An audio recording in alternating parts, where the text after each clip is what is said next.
Hello, everyone, and welcome back for another episode of the All About Counter-Strike podcast. As always, it's myself, James Banks, joined by Devilwalk as we rock through more of the things that have been happening across the Counter-Strike world. We're already on episode 77 right now, so let me get housekeeping out the way, DW. It is the 4th of August, 2026. It is 9:44 in the evening for me, which means it's 10:44 in the evening for you. We're doing another late night one because my son had 4 vaccinations today, 4 injections at 4 months old. Not a fun time for him. So he's sleeping off everything right now. But it's obviously positive for health. If you do like that thing, if you do want to go and get that done, I would personally recommend it. But there's plenty of anti-vaxxers out here, so we could also get into that topic as well. But instead, I'll glaze past that and go on to how fresh you're looking, mate. Look at this new haircut. Thank you. Beard done. A beautiful like sunset there on the balcony as well. Looking fresh. You got the door open, right? Yeah. Otherwise, it's too hot here. It's too hot. It's like a fucking. It's a sauna out in the balcony every day. So we have to open up the cold air once the sun has set. You know, it's okay. Otherwise we're screwed. Aircon? Screwed. No aircon. We have a Dyson fan in the bedroom. It's not good enough. Yeah, it's not good enough for these crazy temperatures. But it was even worse when I lived here alone, because I used to, these like HelloFresh bags you would get? Yeah. You get these like ice patches or whatever, like. Yeah, the ice packs that come with it to keep it fresh. Yeah, exactly.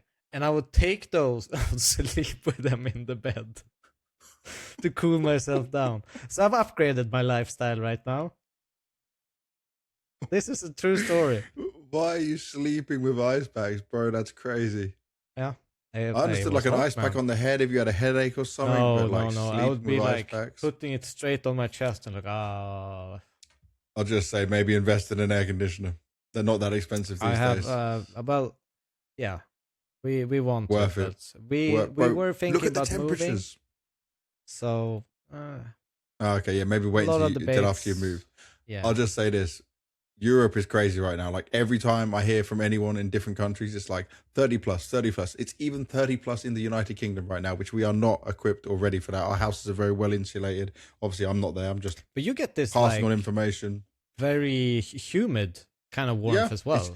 Bro, our heat's different. Like it can be 24, 25 in the UK and people are walking with shorts and t-shirts off, like just, burning down, and our houses stay warm. Yeah.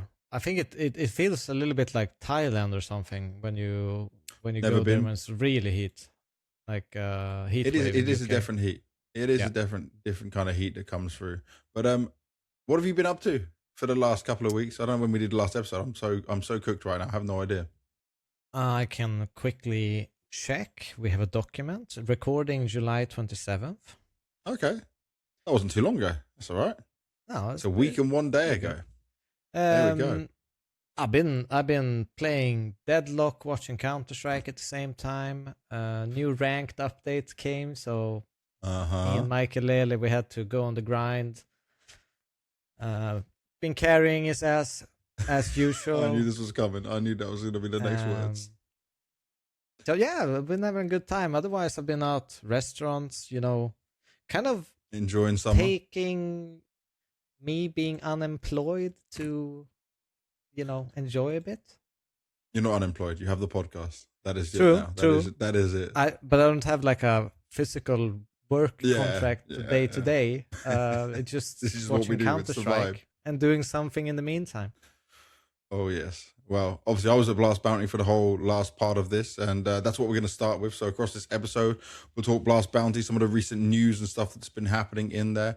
The JL situation and news, just to tell anyone at the beginning of this episode, tomorrow we will be filming with JL, the exclusive, only on the All About Counter-Strike podcast, where we go over everything that happened from his standing situation in MOUZ to where we are at Vitality and all the stuff that's going on. So yeah, I'm excited that we can get that one done. But we will start with Blast Bounty. So Blast Bounty, right? I know that already I saw one of these things put up, I think it's by Esports Charts, and it's like one of the lower ranked Blast events for viewership. And I don't blame them for having this problem because their game started so early on the Saturdays and Sundays, right? the time was moved forward compared to what normal games are. That's because there was another event going on the same location we were, and it would just make it too crazy. So that's why the time was moved forward. But also, it was missing a lot of the very top teams. So that viewership's not going to be driven in. The biggest thing, yeah. No? Because, I mean, you have no Vitality, no Falcons. Like, the major winners, no matter who they are, is going to draw an audience if they are at the tournament. And you're going to get less if you don't have them. So, I think it's understandable.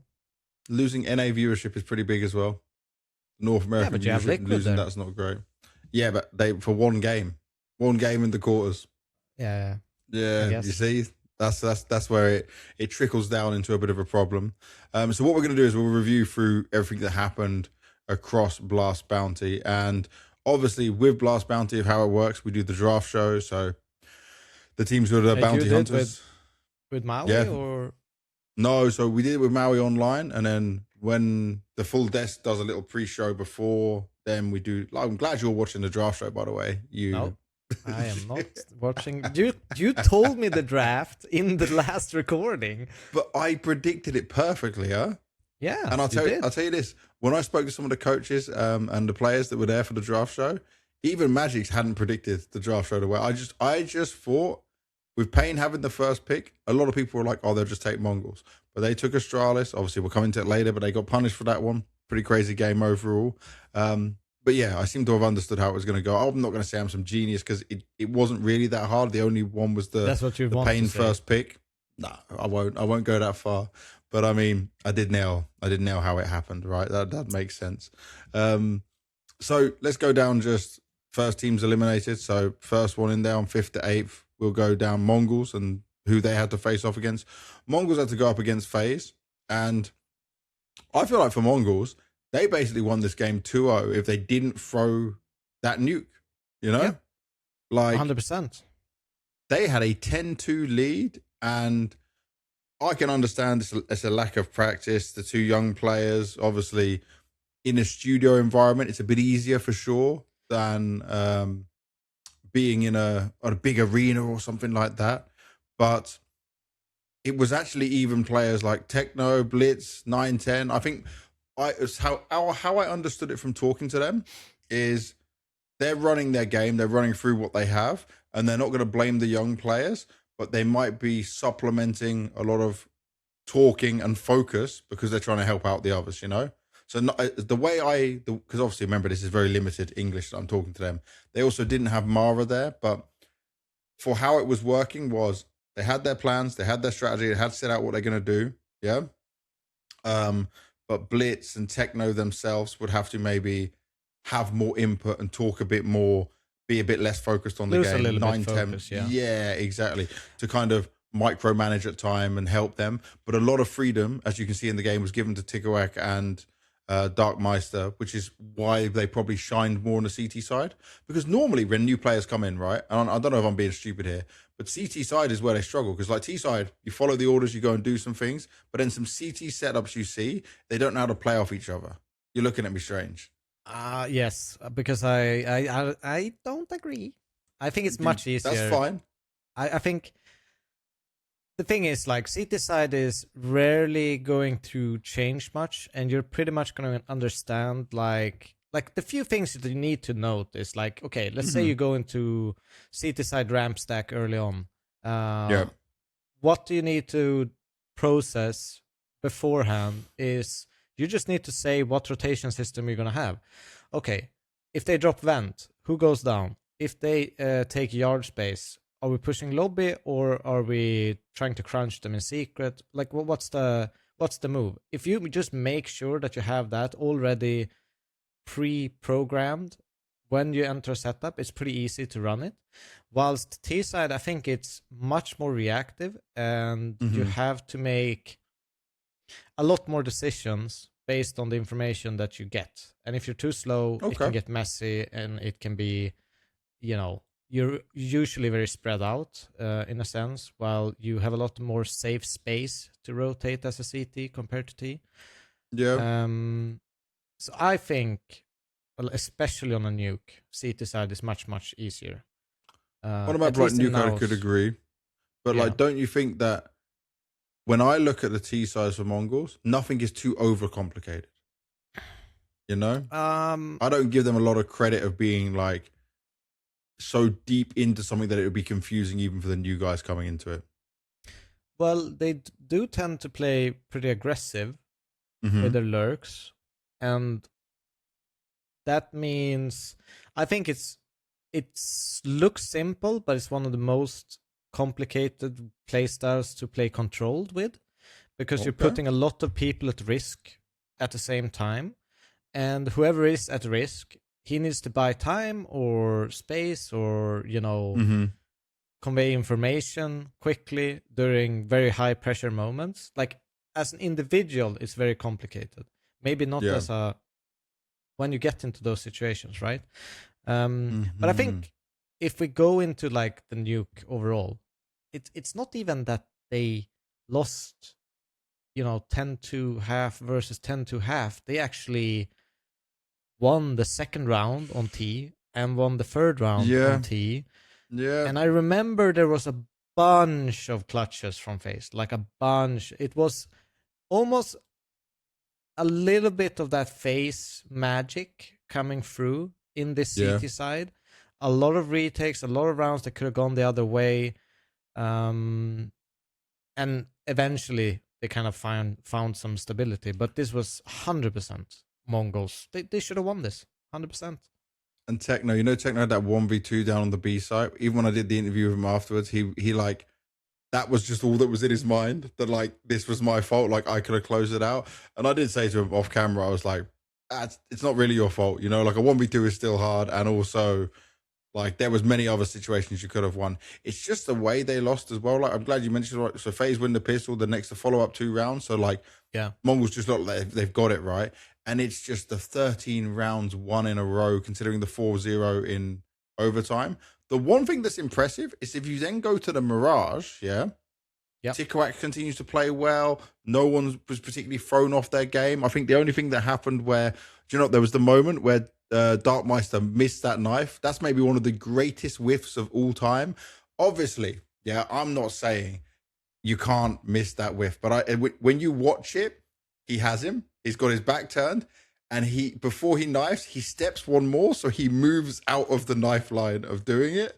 And for a young player, 18 years old, on your first tier 1 event, when the world is watching, I'm sure after that his mental was broken, because like, we didn't see Darkmeister play anywhere near the level we saw online to even just what he played in the first map. He didn't look like the same player. And I'm thinking, you still won that map, bro. Like, you didn't cost the map. You cost a few rounds, but I mean, you didn't lose the game. Yeah, I mean, it depends who you are as a person. I think most people laugh it off, especially if you win the map. Yeah. There's been situations where people have gone for knives, failed, and ended up losing the map. Yeah. That's a little bit more, mentally draining, I think, especially for a young player. But overall, I mean, it's hard to grasp where I have MongolZ, but you kept putting them so far down. I would say this was really like kind of impressed. They had this game, and if we look at it, if we go toe for toe, the more experienced roster is FaZe, right? Because the cores are there for now. Jacob is included in the core of FaZe, right? With Twist and Frozen. The core of obviously MongolZ is 9, 10, Blitz, and Techno. So they both technically have 2 newish players coming in. But the new players for MongolZ are 17, 18, never traveled to Europe in their lives. Yeah. Never experienced any of this stuff. Hadn't had the same way of coming up in some, like, they've been playing in Mongolia and Asia, but I mean, they've not been going through the same thing that Nachu or Jaboan had. No academy league really or anything like that. Not to the same standard. They were MongolZ academy players, but I mean, I don't think it's comparable. And FaZe had already had a few events, right? They'd done, was it 1 or 2 events with Jaboan now? Let me have a look. Just one. Yeah, just that one, the XSC Pro League. But with Nachu, they'd done a few. So definitely the experience matchup was on FaZe's side. And the Ancient was really strong. Jaboan, I'm still so impressed by Jaboan. Like, this guy is everything FaZe needed. everything FaZe needed. I know we're just talking about the Mongols, but I mean, he was a standout in that. Hey, you usually slap me on the hand when you talk about the other team. I even stopped myself. But I think for Mongols to be playoffs of this event, like let's look at who they beat. So online heroic wildcard, and they almost beat down FaZe. Obviously, you only beat who's in front of you of how this works. But I mean, I'll say they did this without Mara. Imagine if they had a few more timeouts or something in there as well. You know, timeout on Nuke, then they probably go to semis. Yeah. Also, this is a question I have for you. When you're in that situation, you don't have a coach there. Do you try to avoid taking timeouts to make sure you don't benefit the other team? You just try and talk more, or is it still sometimes you like? Do you approach it where you do still call a timeout? You might need one. Should Blitz have maybe asked for more, or what way can it work? I have from when we were in Godsend, we played Hunden and his team, Tricked, I think they were called. Yeah. in a final, and they didn't have a coach. So I took mine pretty early. Yep. And no, they took theirs pretty early. And I had 2 left, I think. And we were in a stage where we were leading like 10-7 or something, but they just we won the round that they had the timeout on. And I could see on their faces, they were arguing a little bit across the stage. And I basically just said, okay, I will not take any more timeouts. Don't take a timeout, because right now they are discussing, they're arguing, they're focusing too much on that. So you guys are on your own right now, because I won't take any more, because I don't want them to figure out how to play. I'm not going to help them. Yeah. But I think from Mongol side, I mean, my approach would probably have been, okay, you need to call timeouts when X, Y, or Z is happening. Just give that responsibility to one player who always like, okay, this trigger happened, take a timeout. Just take it. Doesn't even matter if you have anything to say. Sometimes just use it for purely mental reset, have a discussion, open up a line of questioning, and take it from there. You don't need someone to necessarily say something on a timeout. It can be the same as, you can fake timeouts as well, because everyone expects a change, and you do the same. I've done those timeouts as well. But yeah, I think sometimes players just need a breather, reset. Yeah. Actually, like lose focus from what just happened and get back into the game, right? No, but they sit there silent for 30 seconds, stare at their keyboard, and they raise their head up, and all of a sudden they want to, completely destroy people on the server. Yeah. So yeah, I don't know, but Mongols definitely take too few timeouts without Mara there. Yeah. And I hope that they can maybe, if this happens again, kind of give that responsibility to someone. But I wouldn't say that Mongols are not using them because they don't want to give the other team an advantage. Yeah. And I know the reason why Mara wasn't there. I can't say it like I was told to me in confidence. And it is more of a positive than a negative reason. So he should be back on track soon. The sad thing is, it seems like Techno wasn't sure if they were staying in Europe to keep playing or they were going to go back to Mongolia again. I hoped they were going to stay in Europe and keep practicing, but I think that's very important, right, for a new team that's going through these changes. But we'll find out when we get to actual EWC time. We can talk to them again. The next team, Pain, who went out 58, they lost to Astralis. So Pain beat Gentlemates and NIP 2-0. And they had probably, outside of the final, this match was the best match in playoffs. Because, my oh my, that Inferno into that Mirage, so much action throughout all of it. I would say life out of Astralis. I think that was the way to put it. And Pain, they basically would have won if that nade worked out. I forget who threw the nade. Was it Period that threw the grenade? And it just... Oh, on B side. Yeah. And like that would have it, right? That would have sealed the deal. Just little things like that. And Was that in a 1v3 or something? Oh, let me see if I can find the clip again. I think it was. I remember the moment. Yeah, you know what I'm talking about. I can't. Yeah, I just couldn't remember who was doing it. it was really, it was Piraya. Yeah, period. Piria. And the really impressive thing was VSM kept up his form from online, which I wasn't sure if it was going to happen. You know, it's not normally like a VSM style performance. The biggest disappointment for me for Payne was Safe, because I thought maybe he was getting more comfortable after what we saw in the online stages. I thought maybe we're going to get a bit more out of him. He had some good moments, but I would never credit him for being a difference maker in this to actually deliver in what Payne would have needed with such an important role and an important gun as well. I felt, do you know what's really, it's going to sound bad, and I don't mean this in any negative towards Astralis, but it felt like Payne played the better CS, but the individuals let them down at times, you know? And in the end of the day, it does come down to shooting. Yeah. I mean, I would probably agree with that. I think. Do you see like the amount of rotations Payne were making, that like Astralis was scrambling to like catch up with him again and fight back in, and the read on the game seemed to be in the hands of Payne in not all situations, but a lot of situations. I thought Payne was winning this one. Yeah. Obviously, you know, it kind of, I don't know. Astralis had so much control early on in Inferno and Mirage, but it never felt like Payne was in a situation where they couldn't win rounds, where they couldn't close things out. So, yeah, I agree with you, but it was a super close affair.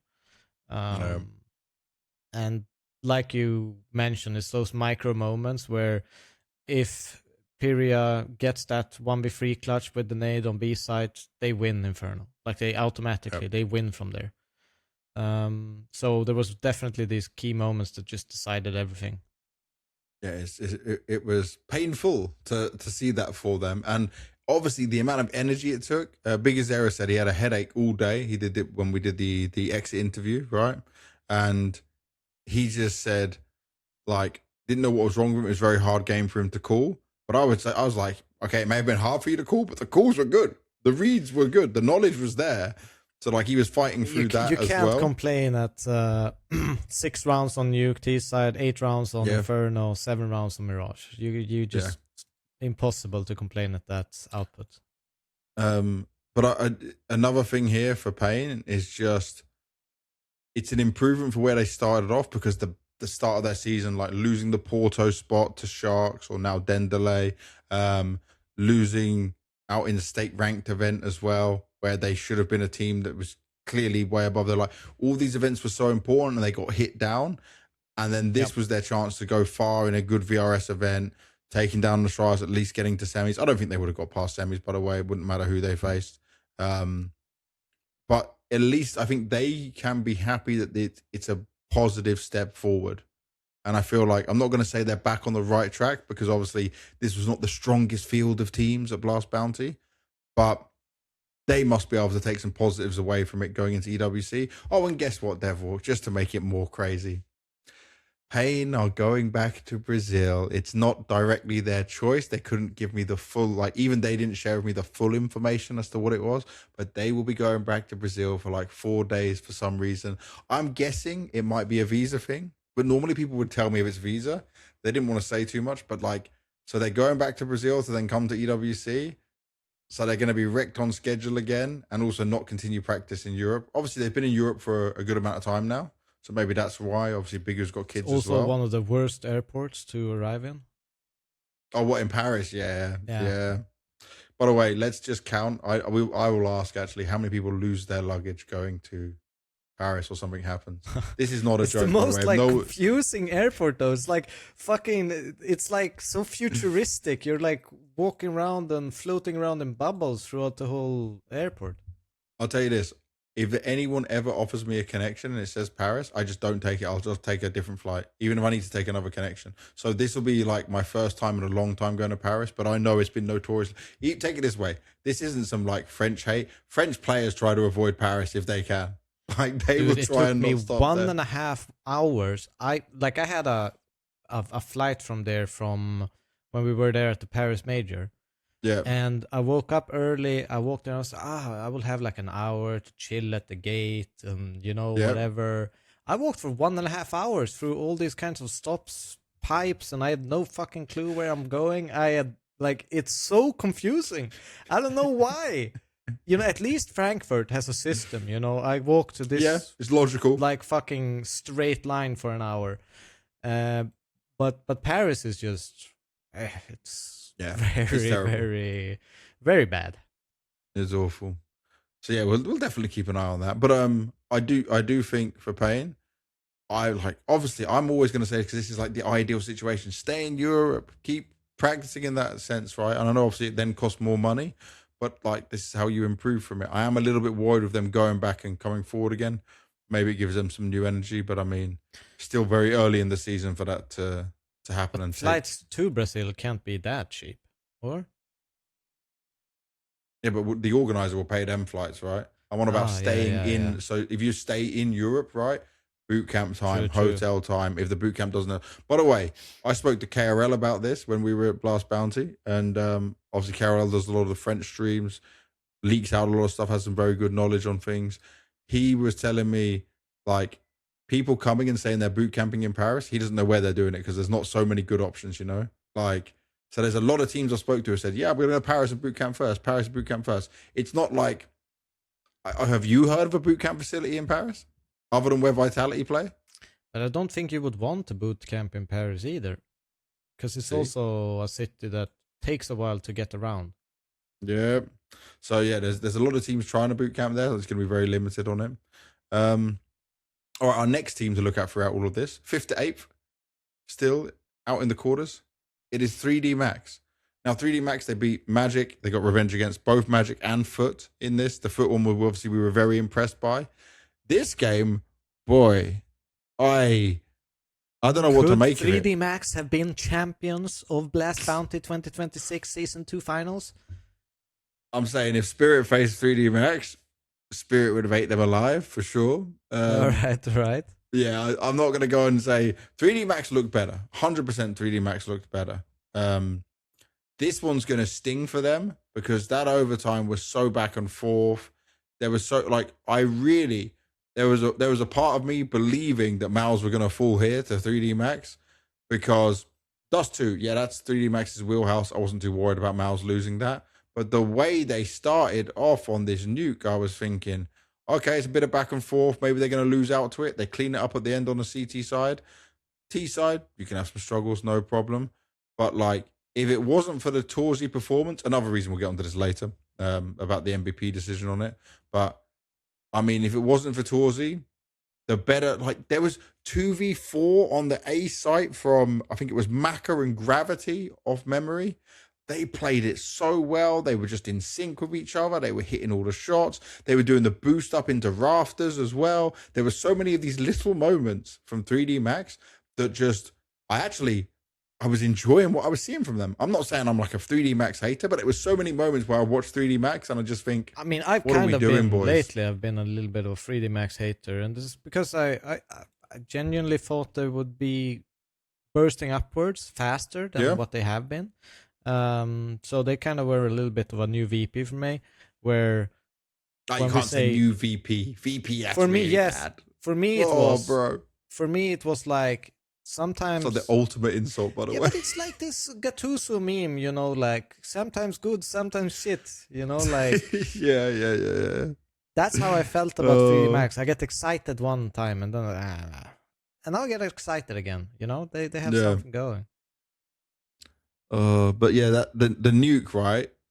The moments that they played well as a team on nuke, I would give them. Yeah, you lost nuke, but if it wasn't for torzsi, the better playing team was actually 3D Max off that map. And then they come onto their Inferno. Inferno was a map that I remember 3D Max liking so much in the past. Yeah, I thought I wasn't going to say it, but I'm glad I did. I'm glad I mentioned it. But dude, it was just like full energy, full confidence. Obviously, I think Xertion calls Inferno really good. And I might be crazy. I might just be lying. But I remember like Xertion, obviously when he was back entering, when he was not an IGL, he was so good at opening up sites on this map. Like, he could get destroyed at times, right? But I mean, he was fearless at like trying to make a read or go and make a play or take some space away. And it kind of suits him now as a caller in making some of that magic happen. I think he seems to be a really good IGL, to be honest. I think MOUZ have always struggled on T side.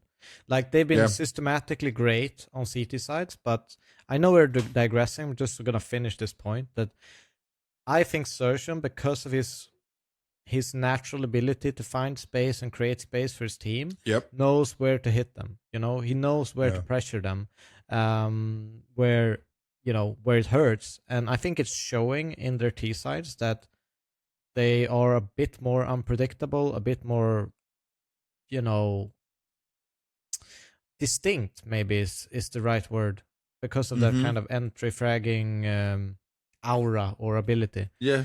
And by the way, look at we praise Apex all the time now, right? As a player who went from entry into IGL and his past and his knowledge, right, and how it all comes together. I'm not saying we can jump the gun and say it's going to be Fazertion, but we'll come on to MOUZ later. It's a pretty good look. To end it on 3D Max, I feel like this is still really strong.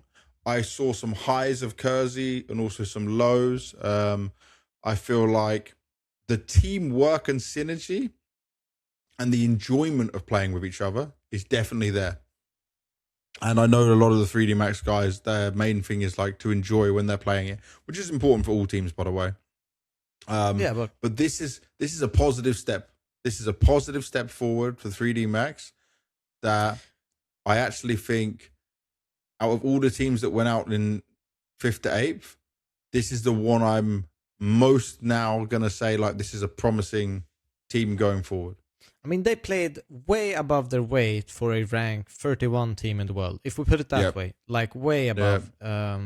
So that shows there's progress. That shows there's potential in this lineup. It shows that they have room to grow, because they almost beat the eventual champions in this tournament. And they're probably a little bit happy about that. I know when I was a competitor, as long as I lost to the winner, I'm okay. That's fine. You know, it's a weird way, but I always cheered for the guys that beat me. Always. Yeah. And then the last in our quarterfinal eliminated teams, Liquid. Obviously, Liquid, they took down G2. They beat Vitality. It looked really good in the online stage for them. They did get dominated by Spirit, 13-7, 13-5. And I'm still really happy about what I saw from them. I know it sounds strange. I know it's not normal. But I mean, Spirit can be a different beast. Spirit on LAN as well is dominant and frightening. Donk dropped a 1.76 rating just in those 2 maps against them, right? These things can happen. It was basically like 8 versus 5 on the server with Donk. Yeah, just adding it, right, to have some fun and rock it off. But they stayed positive. I didn't see, like, did you see the party blowers? Every time from the players. Like, Jorko had one, MOUZ had one. Jorko. Like, yeah, dude. And he's still so happy. When I did the pre-match interview, because obviously stupid people are just going to be like, all Banks says is, how do you feel? Bro, when I did the opening interview with him, Blast posted the whole thing, I asked him, like, when did you start playing CS? He started playing CS at 6 years old. He was a fan of like Shroud, Kenny S, Simple. He's dreamed of playing like this. Bro, he came to the first interview with Team Liquid socks on. Team Liquid, like, he was kidding. And I'll tell you this, like, I said this on the last episode, right, when I looked at his Instagram page, but like, he's just a fan of the game. Yeah. He's a fan of Counter-Strike, living out his dream. And he's so full of. When I did the interview with him, didn't he have like pictures with some of the players, like from when he was Simple, like 12 or? Yeah, this picture of him was Simple when he went to his first event and stuff. Like, he's an enjoyer, and he's such a positive young guy. And this is exactly what Liquid need. You know, when you've got basically a whole team of people who are not all veterans, because I wouldn't call MOUZ a veteran, but I mean, Naf, Elise, JT are all veterans at this point, right? Think of how long we've been talking about them. And he's learning so much as well. I know this just sounds like I'm only talking about Jorko, but Elise, even though he didn't perform well in this game, I mean, he was the shining light of this Liquid. You know, he showed up, and you know, you're playing one of the best teams in the world, and you prove a point that you can find impact, find success, find, you know, rounds for your team, even clutching in some situations. I felt like Yorko definitely, you know, even if you have NAF, JT, MOUZ kind of underperforming, which is, it's pretty easy to underperform when you're playing against a 176 rated Donk. Yeah.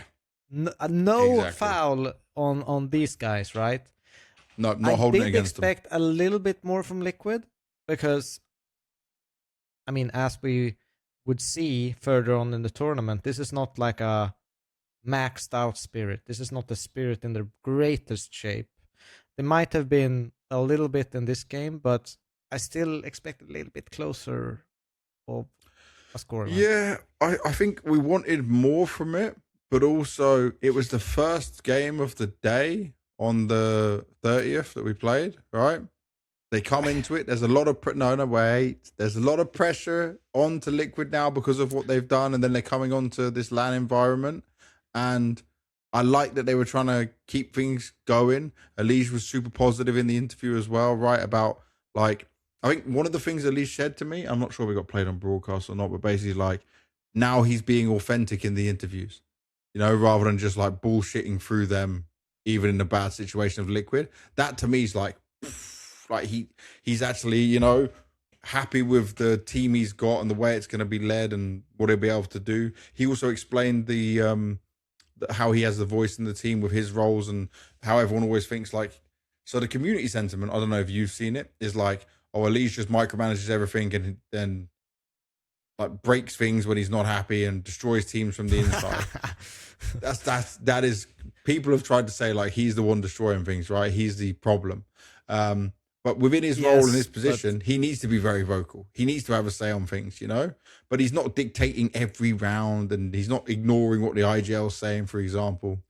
No, I don't think so either. But I mean, he's a competitor. You're always going to get these guys in pretty much any team that want more control. And that's not necessarily a bad thing. Sometimes it can be if you have too many cooks in the kitchen. But if you look at a structure of a normal team, you have an IGL, and you have someone you trust that can give input, that can shift things in the areas that he is present in without the IGL having to micromanage everything from maybe, I don't know, fucking holding B push on Dust 2. Like, who gives a shit? Like, he's just focusing on the crosshair every time he speaks up. He doesn't need to tell you how to take short control. He just needs to tell you, take short control, and maybe Elise is there, and he can organize it. That's an example. So I don't think it's a bad thing. And I think Elise being the destroyer of worlds is a little bit, you know, over, too much. It's too much. Like over dramatizing it. Yeah, I get what you're saying. But yeah, I think for me, I just kind of finally was so excited to see Liquid with JT, with a new Whopper, and it feels like, oh, finally we're going to see Liquid at events. Finally we're going to see them, you know, be a great team again, you know? They're making America great again, Jorko and JT. the non-America regions are doing it. Yeah. So that I'm overexcited about Liquid. The only thing I'll say is that now, for me, they must win Stake Pulse Beat 1, whatever the hell this bloody event's called. They're in as we're doing this, they're in the semis. They'll play Liquid tomorrow. Sorry, they'll play Fnatic tomorrow. Liquid will play Fnatic tomorrow. And then they could be in the grand final. If they do win that, then I'm fully on the train, because obviously it can be hard to go to these lower tier events and stuff. But I mean, it's a real test, honestly. Yeah, we saw when G2 they won.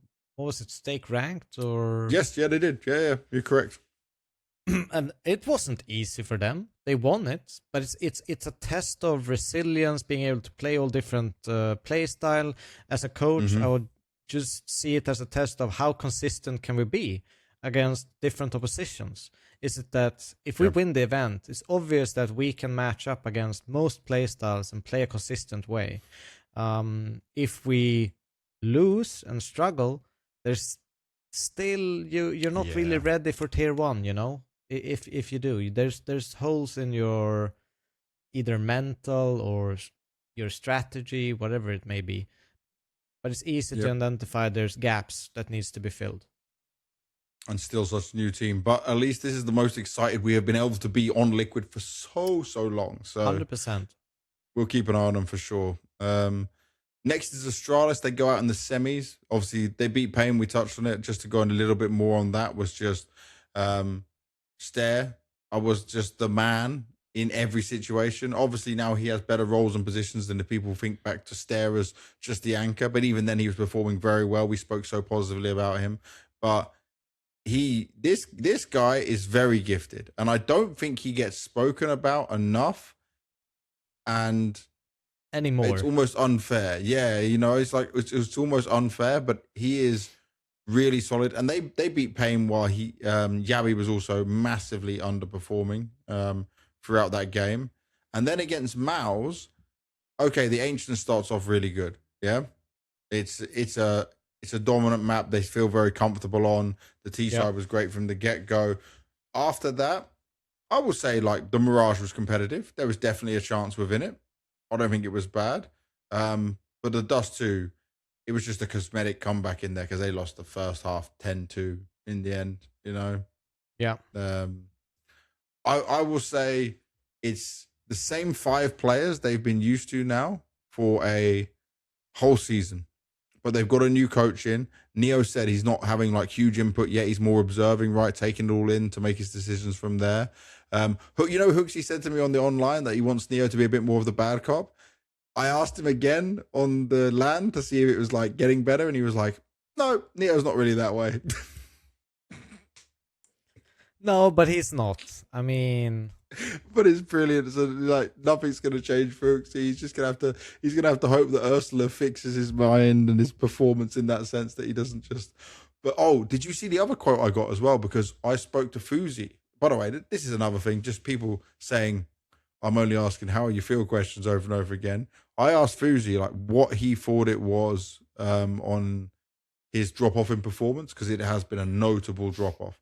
And between him and Hooksy both answering this similar question I asked them, Hooksy said he thought he was too harsh on FaZe, and it like actually shut him down. So he takes some responsibility for him. Yeah, exactly. So that's another thing where Ursula coming in as a new performance coach can help out with rebuilding some of that confidence that seems like it could have been taken away from a team disagreement more than just his actual own ability. Because FaZe did have a big drop-off if you go and look down start of FaZe, and everyone's saying he just life gamed against Spirit into actually, maybe he did because he wasn't doing so well. But if I'm not saying he performed superstar mode within this, but he still had a good event overall. And I think if he can be back to even just 60-70% of what we saw at the beginning of his overall level, then they could be on for a winner. Yeah, I mean, I think this is, it's just the right step forward for Astralis. I think they obviously look a little bit more consistent. I think before they would get into the semifinal and they wouldn't get a map. They would pick Nuke or Ancient or whatever, and they would essentially just crash out. And now, I think there's something to kind of develop on. I think a lot of this probably has to do with mood mentality, because we have to remember that Rio is quite new, quite fresh into this environment. And obviously, I think Jabby is improving and getting back to his old shape within this new kind of year of Astralis, or at least for a couple last months.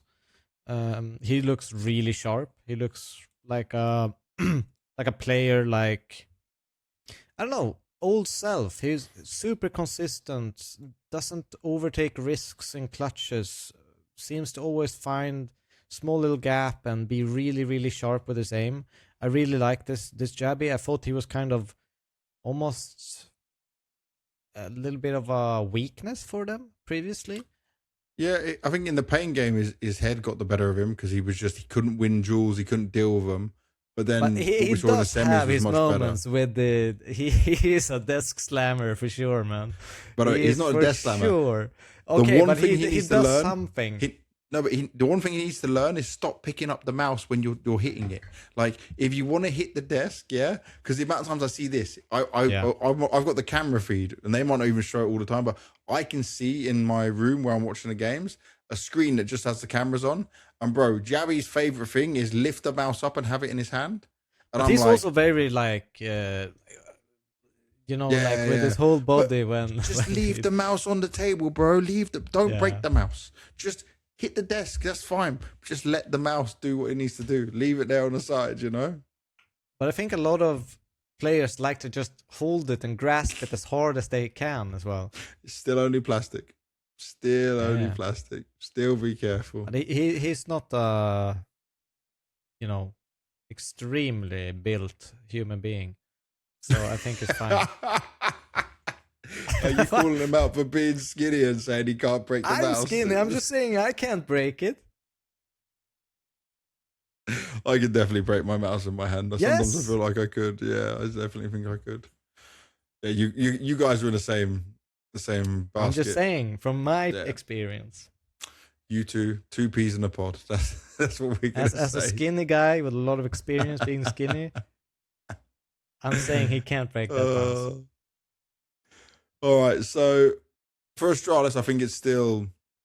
Isn't that this positive? Is still a good look. Yeah, it's still a positive. I know we keep saying this about the teams, but it's because you didn't expect a lot of them to be in this stage anyway, right? And so when they've got through, the fact they're able to have these games that are so close and a bit of back and forth in there, even potential to take it if some things went their way. I mean, we can't say like, oh, Pain, Astralis, 3D Max, you're not even supposed to be here. Dog, what are you doing? This is so disappointing. No, it's like you've already done well getting here, and the games were competitive. Yeah, so like it's still certainly positives to look at. Now, the FaZe one, I want to get your opinion on this because I spoke to Hallie, and so Spirit removed Inferno, FaZe removed Mirage. FaZe has been playing Mirage a lot, so Spirit thought they would remove Dust too. Which would be the smart thing? Yeah, and guess what? FaZe didn't remove Dust 2. They wanted to play Dust 2, and you know what? Even Magix did his thing. I even said to Magix, did you life game in this? Like, he just had a very good map, but I mean, I was only memeing and joking around with him. But I mean, there was no real chance for them on Dust 2. Then Cash comes in, which I'm really a big fan of the fact that FaZe are leaning so heavily into this because Twist, Frozen, I've got a lot of experience on this. Thing? Oh yeah, sorry, yeah. Go into that. All right. Answer me. I was getting off on a tangent. Yes, but I think sometimes you think, okay, we will lose on Mirage and we will lose on Dust 2. But you can't have that mentality. Yeah, but listen. But they're only gonna prep for one of them. They're not overly prepping. They're not gonna be having like a team meeting and saying, okay, but if they pick our best map, let's go through it. Yeah. Like that's if they believe Mirage is going to be picked, they're gonna prep for that. And then FaZe has an opportunity, which is a complete gamble. It can backfire massively, which it did in this game. But sometimes you, as a team, think, okay, we're just going to have a low risk at winning Mirage no matter what. Why not just throw a curveball in there, prep hard as fuck for Dust 2. If we get the ball rolling, we could get something going. But it is a risk. But I'm just saying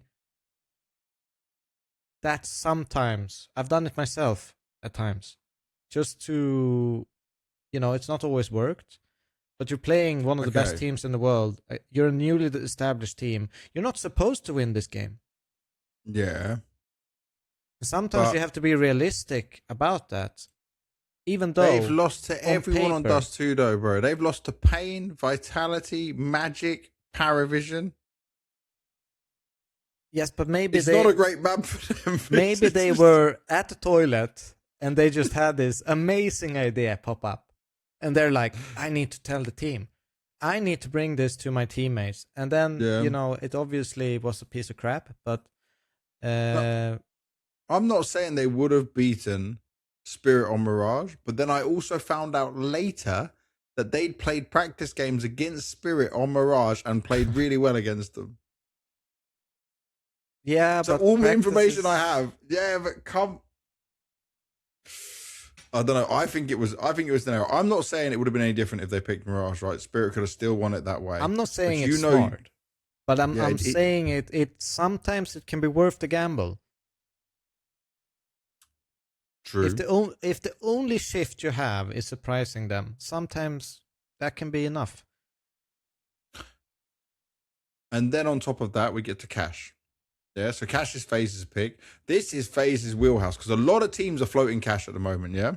And I think prior to this, Spirit played it once or no times? Let me look. Yeah, they played it once. They beat OG on it 13-4. But most teams I'm speaking to are saying they are looking at the way FaZe play Cash. But so FaZe is being seen as like a great team. When he was in Liquid, didn't they play Cash like a shit ton? Oh, yes. That's what I'm saying. For him, this is great for him, right? This is like natural environment. And I remember every single time there was like NA pugs back in the day, when they were streamed and shit, we had like Mo and Freakazoid was and all on them guys. Yeah. Even I was in some of them. But it was Cash like all the time. They love Cash over there. They love it. NA is a Cash team. But every country has a map. Country. Like Danish people on FaZe, you play against them. They're like nuke. Yeah. And NA, it's Cash. He's got the experience. But what was crazy was, if you look at the first half, right? 5 T rounds, people are still not really sure if that's good or bad, depending on how this map's going to play out. But the CT side from FaZe, obviously Magic's credited a bit of like crazy plays from nature. He didn't have the craziest rating, but I mean, he did lock down the site a couple of times where they weren't expecting it. And even with Jaboan struggling on it, obviously he's got very little experience, same as nature on a map like this, probably the same as Jacob. But this was a win to be confident with. And then you go into Anubis and you start off, they were 6-1 up.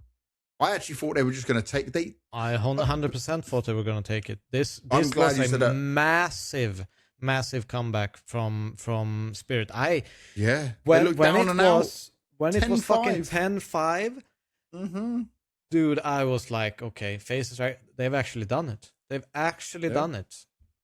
Didn't end up that way. Do you know what Magic said to me? So before, obviously, we went live for the winners interview, he said, yes, this is the time you want to get me for an interview. Like, because he said he was sweating and it was like a sigh of relief. Because it was not like they had the mentality they were going to lose, but they just know how pressured they were. And the thing which I think I understood it as was, for a while, what FaZe was doing was working. And then they almost gave too much respect to Spirit, because it wasn't just like Donk doing good openings, but FaZe were playing back. There was times where, he had a really bad game considering his... Was it bad? How did he do on... Dude, he had a 0.94 rating. Yeah, I'm just looking at that. Oh, I'm looking at the map for Anubis. He was 0.74. I mean, he always says he hates that map, right? But yeah. But like, there was times where Jacob was allowing so much space to Connector and giving almost like not going for the fight, not staying in there to take it. And I feel like little things like, by the way, it's not just blaming Jacob, because I know the community would love to flame him as much as possible, but it was multiple moments where I felt like Spirit had the ability to move around the map and do what they wanted without too much concern for what was happening. The trades would come in, they would be in a better position. FaZe was scrambling. FaZe's retakes were like a little bit lagging behind when Spirit already got themselves into a good position and Shiro could pick a couple off. But it's a classic case of let's not lose.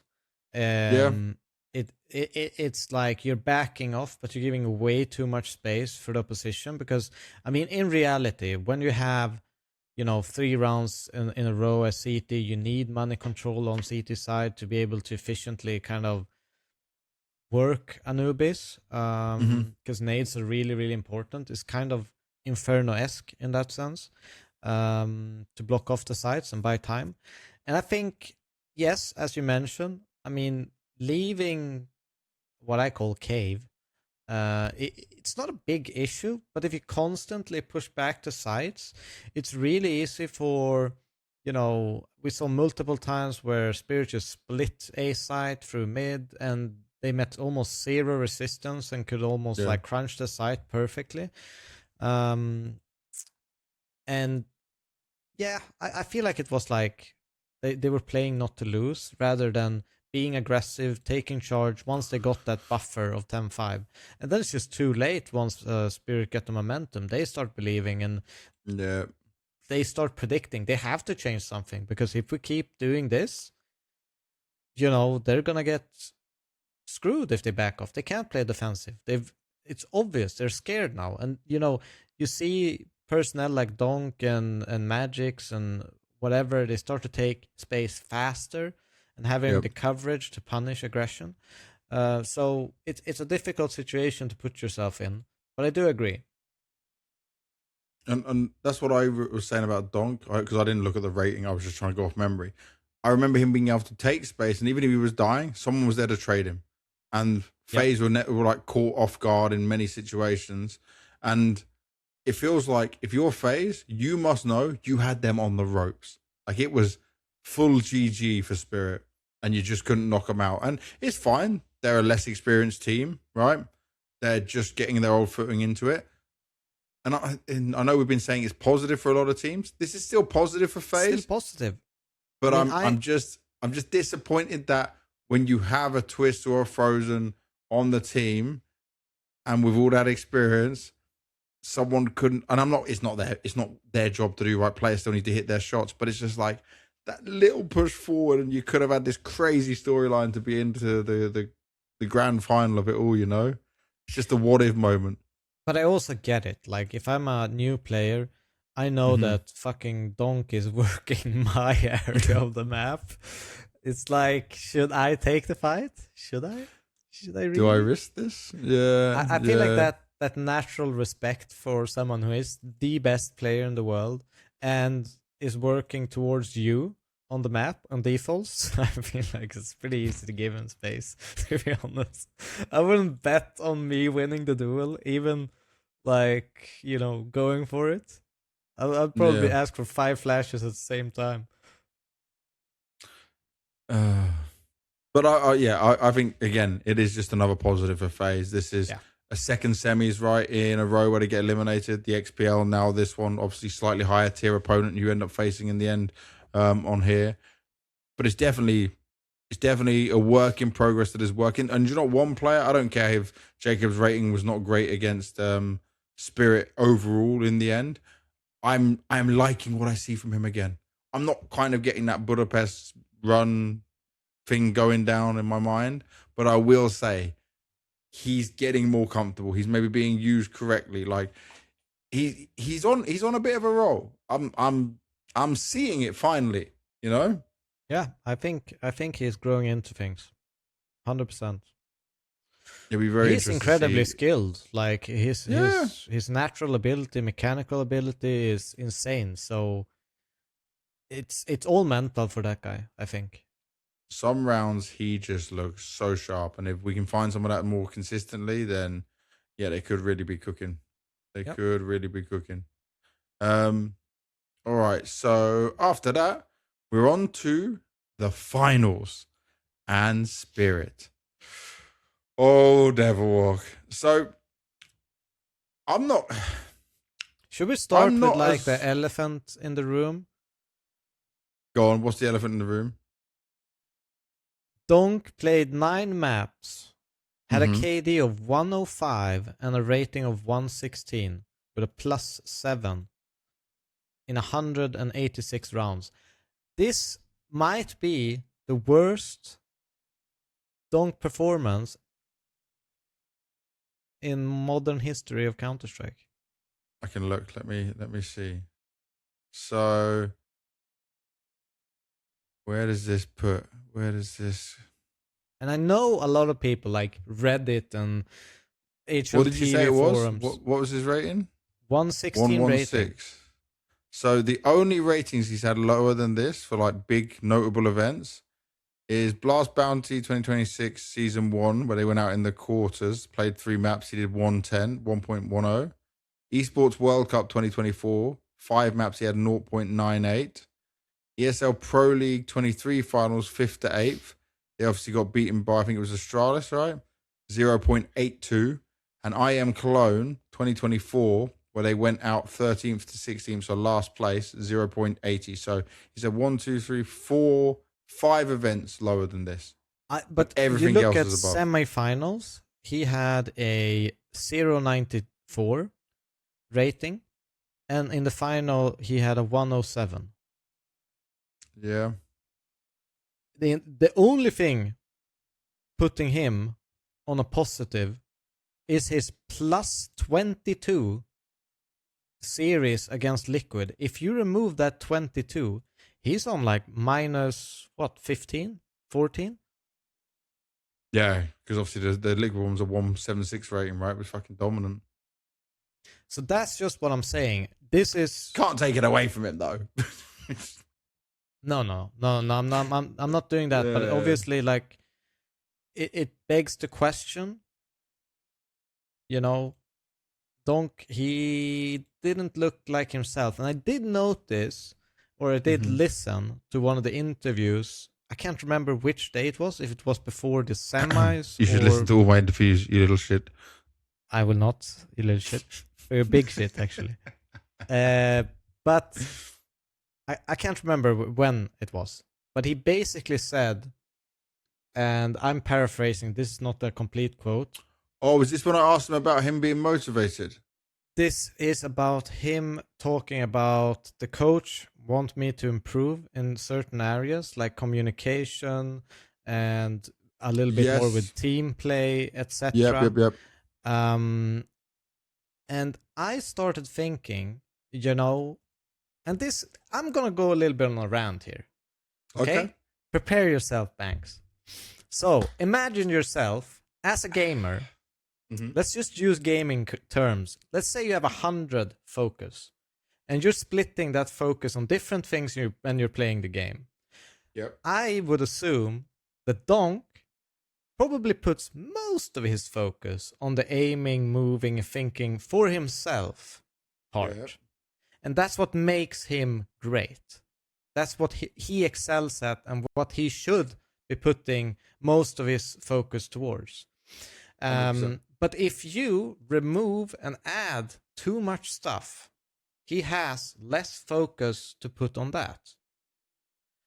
So my kind of theory crafting question is, was that a mistake from, let's say, the coaching team to put too much responsibility on Donk doing too many things at once, instead of letting Donk be Donk and putting most of his focus on what he is good at? So you think they could have nerfed Donk by making him take his focus away from doing what he does best? Yes.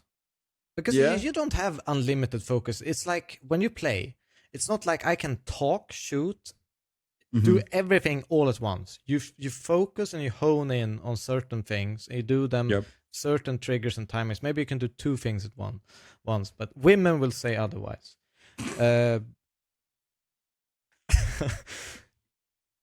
But I could just play Counter-Strike or talk. It's one of the two. Yeah, exactly. But it's just a question that, yes, you want the guy to improve, but there's been moments of Counter-Strike genius, like simple, like Get Right, where teams, they don't do all the things. You let them get away with certain stuff because it works for them. You don't need to change the recipe for them. You need other people to back them up and facilitate their greatness, not put everyone on the same level doing everything forever. Like, you know what I mean? No, I get you. And the thing is, because I was going to ask you about this whole having a coach for micro and having a coach for macro. It sounds like revolutionary, and it can free up time for the coaches to focus on these things and help players with it, right?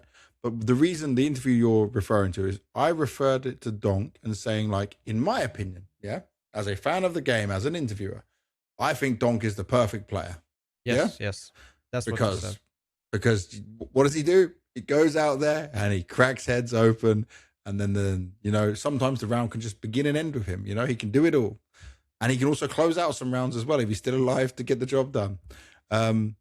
So I'm thinking maybe you just don't give him anything. And when he told me he was getting like things to do, I'm thinking, okay, but you've got Shiro who also can be very vocal. You've got Zontix who, by the way, Zontix is like, people who shit on Zontix are a bit clueless because, yeah, he might not have the best ratings. He doesn't have the most desirable roles either. But if you look at him during a game, when he's dead, he's calming all the time. He's helping. He's adding more input in over and over again. But if I've got a Donk, yeah, someone else can help him with this stuff. You don't need him to be talking his way through it, surely. No, but that's. I think it's a mistake to add too much responsibility on a guy that already holds up like 90% of your team. Like, why is Spirit exciting? It's Donk. There's no question about that. Yeah. But don't change that. There was also you've now reminded me the interview I did with Shiro. It's like when they put fucking NIP put Forest as an AWPer. Like, what the fuck are we doing, man? Yeah, remember when in Navi as well we had Guardian was the main AWP and Simple was just the rifler? Yeah, what the fuck is this? Exactly. Some teams do get lost in the sauce, but I also did the interview with Shiro. Now I'll give Shiro a get out of jail free card because his English is limited, but we did have time to talk through and prepare the interview, right? So obviously I'm very thankful when Shiro does do these interviews anyway, because I know he's not super confident with it, and I try and make it as comfortable for him as possible. But again, didn't ask him how he was feeling, to be clear. But how was he feeling? I'm sure pretty shit after losing, but I mean, before that he was fine. I would say he said something about him like actually talking a bit less and leaving Zontix and Magix to be more communicative so that he could sometimes focus on doing his role, right? But if I remember many of these mic'd up moments, these comms we hear from videos, Shiro is always pretty vocal. So I thought he liked that. I thought that was like where he was comfortable. But this is why I'm giving him the get out of jail free card, because maybe he misspoke in somewhere. I don't know, But I mean, I don't want Donk to be more vocal if it means Shiro's being less vocal. I'd prefer to go back to the old way of things working. I know they're maybe trying to crack the code into this. And like, that same interview that you spoke about that I did with Donk, he also said how he should have 3 majors by now, Like, they should have won Budapest. They should have won Cologne. Like, they're thinking how close they were to this Cologne. Obviously, you can always say that. And I do love hearing that from someone who is one of the greatest players of all time. And he is like a phenom talent. And I want to hear that he wants it so bad, right? Because I asked him about his motivation. Because he broke the Face It record now. He's like dominant as an individual. He holds the record for the highest rating ever. So I want to feel how frustrated he is on this. And he is frustrated. But he's going to be more frustrated now if he's done what they've told him to do. He's listened to the people remember, he knows Sophic for a long time. He trusts in Halle. But then if he's doing this and it doesn't work, it is a yikes. But also, I'll say this. We gave Vitality, Falcons, Furia, Aurora, whoever. We said online games, doesn't matter. Now, I know they got to LAN and they started off really well, dominating Liquid. But I will still say, it is the first event of the season. If you're going to not care about one event or test a few things out or try something new, Blast Bounty is the place you can do it.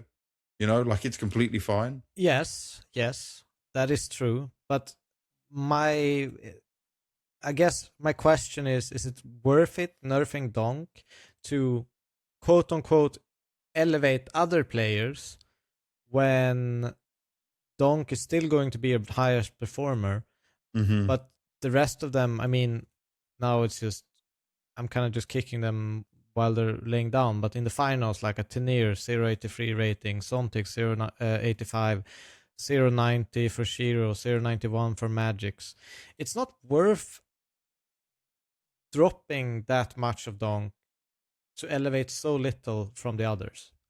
Yeah. It's basically... So that part I can agree with you on. But I also think it really depends on what happens for them after EWC. And that might not even be the thing that happened, right? Yeah. I'm just talking, for me, and it's something I noticed in that interview that just let me, what? It just gave me a little bit of, I'm not so sure about this feeling. And I mean, I might be completely out of the loop. That might not been the situation that actually transpired, but I do feel a little inkling that it might have something to do with it, that he's not as comfortable doing his gut, feeling moves, because he needs to think about communicating things first, or needs to think about this first, and it stops him from these microsecond moments where you just know he's so sharp. And I think he loses a little bit of his confidence when he needs to overthink things and communicate it. What do you think about like the whole community sentiment that like, oh, it's Hallie's fault, Hallie's back and they're performing bad, like he's the problem? Like this for me is just too much. Just to be clear, by the way, anyone saying this, I spoke to Hallie in person. Obviously, he got married and had his time during the vacation. He was in hospital with life-threatening surgery going on for 23 days. He was in hospital 23 days. I spoke to him one-on-one and got the information from him. And during that, he was pulling out his laptop and still helping him as best he could from the hospital in order to help them prepare and be in the best situation, And it doesn't mean it gets him out of a jail-free card if it continues to be bad and maybe it doesn't work. And we know Sophic did well with helping him lift the Astana trophy. But Hallie is still responsible for a hell of a lot, even if he is giving more responsibilities to Magix than, say, maybe what Chopper had. Because at the beginning, I wasn't sure if it's just going to be Hallie gives us out and tells Magix what to do. But it seems to be like there's some more freedom for Magix as well to have his own say. Because if you listen to what Magix says in interviews now, he's like more talkative on like, yeah, we have the plans, we have the set strats, but it's like the mid-rounding and stuff, obviously, it all comes on him when he's in there. Yeah. And that's the way it works. I mean, to go back to the Hallie kind of thing. Disrespect, yes. I mean, the guy, as you mentioned, going through some of that, it's not going to click everything from the start. And it's probably, it's also like working with a new system of working, like you said, macro and micro kind of things. It's difficult to find a match. It's not only like you put in more staff members and it just becomes more clearer for people. I think there needs to be a way where we think, okay, coaches need time to adapt to each other, even though they've worked within the same organization and they've probably spoken multiple times. No one's Counter-Strike is the exact same. Some situations you're going to think differently, what's important. There's always several solutions, and one coach is going to prefer one solution and one coach is going to prefer the other. And mixing that macro into this micro, you need to align a bit more. And that's going to take time. So I would say give them a couple of months to work out the kinks for the coaching situation, and we'll see. But for Hallie's performance, whatever we're judging here or analyzing, give the guy a break, man.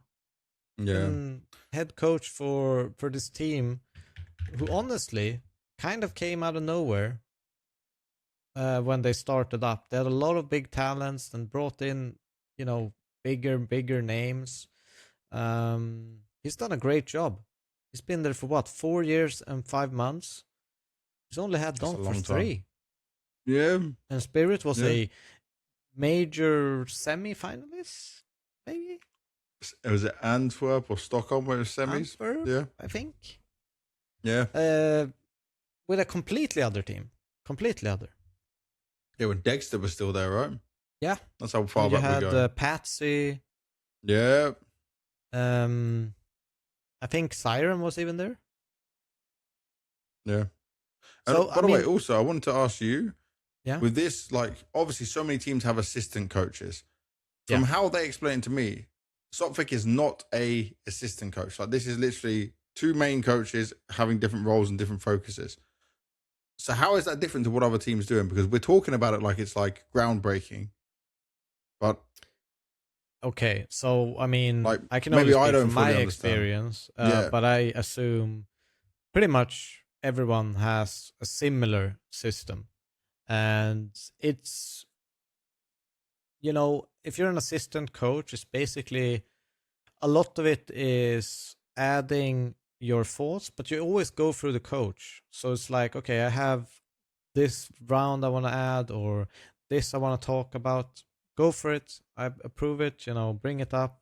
I'll maybe sometimes even drive the conversation. Like, this guy, he wanted to bring this guy, this up with you, want to talk a little bit, but this, take it away. Mm-hmm. And they go through it, blah, blah, blah. But a lot of it is research based. It's looking at things, checking for metas, understanding what is, for me, like key rounds was a big thing that I wanted. Like, okay, let's paint up a scenario where a team, they have their backs against the wall, they need a round now. What do they call? Yeah. What does this IGL call in that certain situation? When I feel it in the game, they're against their backs in the wall, usually take a pause. I will counter that round. So stuff like that, while in practice, they can be as vocal as they want, but depends how much free time they want. They can also do the research during practice. It's different in different teams, but assistant or analyst, you do mostly research-based stuff. Yeah. All right, that's fair. And then looking at this, right, so they take a second place here, going down the maps. The first two maps, Dust 2 and Mirage, they got absolutely annihilated. Spinx was having a field day with them, but just all of MOUZ was playing well. Even if we did see some moments, I remember like the 4K from Donk, where I thought near the beginning of the map that it was on Dust 2, that there was maybe going to be some life and some fight back in it, but it didn't happen. Then on Ancient, honestly, I don't know about you. I thought MOUZ was going to get the Ancient. I thought they had full control. Was 3-0. I thought this was 3-0, 100%. Yeah. I was like, what the hell is happening, I didn't think Spirit had any chance in this, especially when MOUZ won pistol. That's when I closed the stream. I was like, okay, it's over. Then obviously I had to reopen it a bit later. But yeah, for me, the big thing is,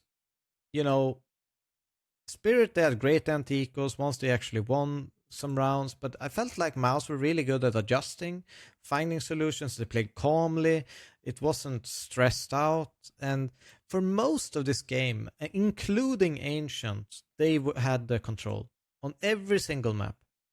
That's how I felt. I was never in a situation where, MOUZ, they're clawing their way back, or they're surprising them or whatever. They played stable, consistent Counter-Strike, and it didn't look stressed at all from MOUZ. It looked very, very composed, and I was super impressed. What we saw from MOUZ. I was disappointed in Spirit for the fact that they looked stressed. They looked like they were scrambling for most of the time. I think when they got hit so hard at the beginning, right, for Spirit, you could see the frustration start to kick in. But how often do we see Spirit lose on Dust 2? Yeah. And then also, they can lose Mirage, but I mean, it should be way more competitive than what we saw. With especially how you think of just Donk roaming around connector. 1 minute he can be back onto A site, locking it down as well. The rest was like, it just wasn't clicking. And then, to be fair, even the nuke, there was a point where I think it was the 1v1 between torzsi and Shiro. Where like torzsi missed the smoke, felt like he was pressured. Shiro gets it, and I thought, okay, this is a turning point. Like, they're going to be able to get it. And also, Spirit won one of those forced rounds as well. Like CT side, they had mainly 5-7s. I think an MP9 in there. Yeah. Like there was a couple of rounds where I thought, okay, Spirit's getting back on track. So the fact that when Spirit were looking like they were getting back on track and they got some of these rounds that like are quote unquote unwinnable rounds and still doing it, I'm thinking this is where MOUZ can crumble. But MOUZ didn't. And remember, they'd lost 7 times previously to Spirit. Like they kept losing to Spirit. It was like their kryptonite. They were never winning against them. And for that to be pulled off, we can obviously transition this into just kind of ending the last bit of Spirit. But I think it's disappointing for Spirit as players, as competitors. It's not the start to the season they wanted. But I don't hold this like as a massive red flag against them of, oh, I'm super worried about Spirit now. I think if we see the next couple of events and we see similar problems with Donk, then I'd be worried. Or we see maybe them crumble against some lesser teams, then sure. But I mean, for this one, it's like, okay, little alarm bell around the things we spoke about. But overall, depends how the rest of the season goes in the next 2-3 events, right? Yeah. I mean, I'll keep my eye on Donk. I'll be very surprised if he struggles in the next event. But yeah, it's disappointing because this was overwhelmingly their event to take. Overwhelmingly. Mm-hmm. And to choke a chance like this, to gain some confidence, become, I don't know, get some relief in the team. And because now you're adding on more pressure. They need to win events now. They need to, because they don't get the buffer zone when they kind of threw this one away in some sense. Not to take anything away from MOUZ, they play great, but this was still a Spirit complete team. They've been a team for how long is it now? They've had this since entire Tanir, roster. right? Let me look. Tanir came in 10 months. Is it? No, Tanir came in 2009, so September. So nearly a year. Well, almost a year. Let's say almost a year. It must be almost a year of Tanir, but only a year of Magic's as IGL. Yeah, this year is only Magic's. 8 months of IGL. Yeah, this year of Magic's 8 IGL. Months. And obviously Zontix has come in and gone out as well during that time. This is a newly constructed MOUZ. This is a MOUZ that's been playing with stand-ins, that hasn't had time to fully gel with the entire lineup. It's a MOUZ sports against, absolutely one of the best teams in the world. And a team that I was so excited for, that would be, they are ranked number 1 on BRS. Oh, what, Spirit are? Yes. Ooh. But I always get baited by the HLTV ranking. Yes, and I look at it. There we go. They are number 1 on BRS, and they're there for a reason. And they should not lose, even in this kind of, I don't know what to say, like preseason-ish for this half year. They shouldn't be losing against newly constructed teams. No matter how much of a honeymoon period, they're too good to be doing that. And that's the issue I take on this. Well, let's go and switch on to our winners. It was MOUZ to be crowned the champions of Blast Bounty 2026 Season 2. Bro, every one of their games looked like they could have lost that 3D Max. Any we touched on it. Yep. They could have lost that 3D Max. It could have been 2-0 to 3D Max had they not pulled their way out of that nuke. Then the Astralis one, okay, they won the next 2 maps more convincingly, but I mean, they still had to fight for it. And then just to get into the final, dude, this was I don't know about rating, but for me, this was the best I have ever seen Spinx perform in his life. At least his best grand final ever. 100%. Like, he's gone back to passive roles. He's had to make some changes once again, right, to get people comfortable. He's obviously being used by a new IGL. Super positive from him. PR, bro, I spoke to PR after, I think let's see, what was the first game they played? 3D Max, right? So 3D Max on Dust 2. Let's just start with that. Go on to the rating. PRT side, not great. CT side, 0.36. He was so uncomfortable anchoring B that they exploited it again and again and again. And I thought that is what Spirit would try to do. If you look into it, and I questioned Magic's in the interview, Spirit only went at the beginning to B on pistol and eco/force rounds. Yeah. And PR was able to hold his own. They only till the end of Dust 2 started to go towards B. And they picked up the last 3 T rounds because they were doing like mid B splits, B hits, yeah. And PR was certainly not always ready, not comfortable. He told me he was watching some POV demos of B players to learn how to do it. But also sometimes Spinx was just not with him, or they were not so coordinated that like he was very much just left like alone and in a very hard position. I mean, they did try to force the B splits a couple of times, but got completely shut down. Like, Donk didn't get anything done with that mid kind of split. But I just think it was kind of great teamwork from MOUZ, you know. And as you mentioned, PR looked great. He could hold his own, and I don't even think this is like the fully fledged version of PR in this MOUZ. I think there's a lot of room for this guy to grow into this team, but it's great to see that he has one of these like kind of standoutish performances against number 1 ranked team in VRS. Have to put that in there. Which we haven't seen for quite a while in Gamer Legion. Yeah, bro, the beginning Gamer Legion PR, so good. Everyone was saying he needs to be on a better team, right?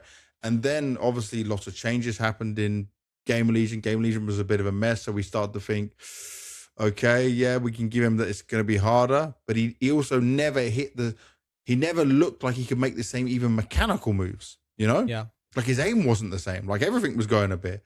And then he comes into this and I saw multiple rounds, multiple moments where I'm like, it's not the same PR I saw at the very beginning, but it's damn close. It's damn close. So it makes me very excited about when he gets more comfortable in some of these positions that he's now playing for the first time and the sacrifice he's making on MOUZ. And also, obviously, feeling comfortable in MOUZ with the people he's playing around, you know? And then also, someone else we have to give some credit to is Zelex. I think Zelex is going to, for many people, like, I don't know where he ended on a rating. Let me just see. So he was really good. I mean, 1.06, yeah. But I mean, it's not one where people are going to say, oh, it's jumping off the page. But he also had some of these moments where I'm just like, oh my God, like just clean, you know, clean and strong individual form. And also, as another young player, I think, how old is he?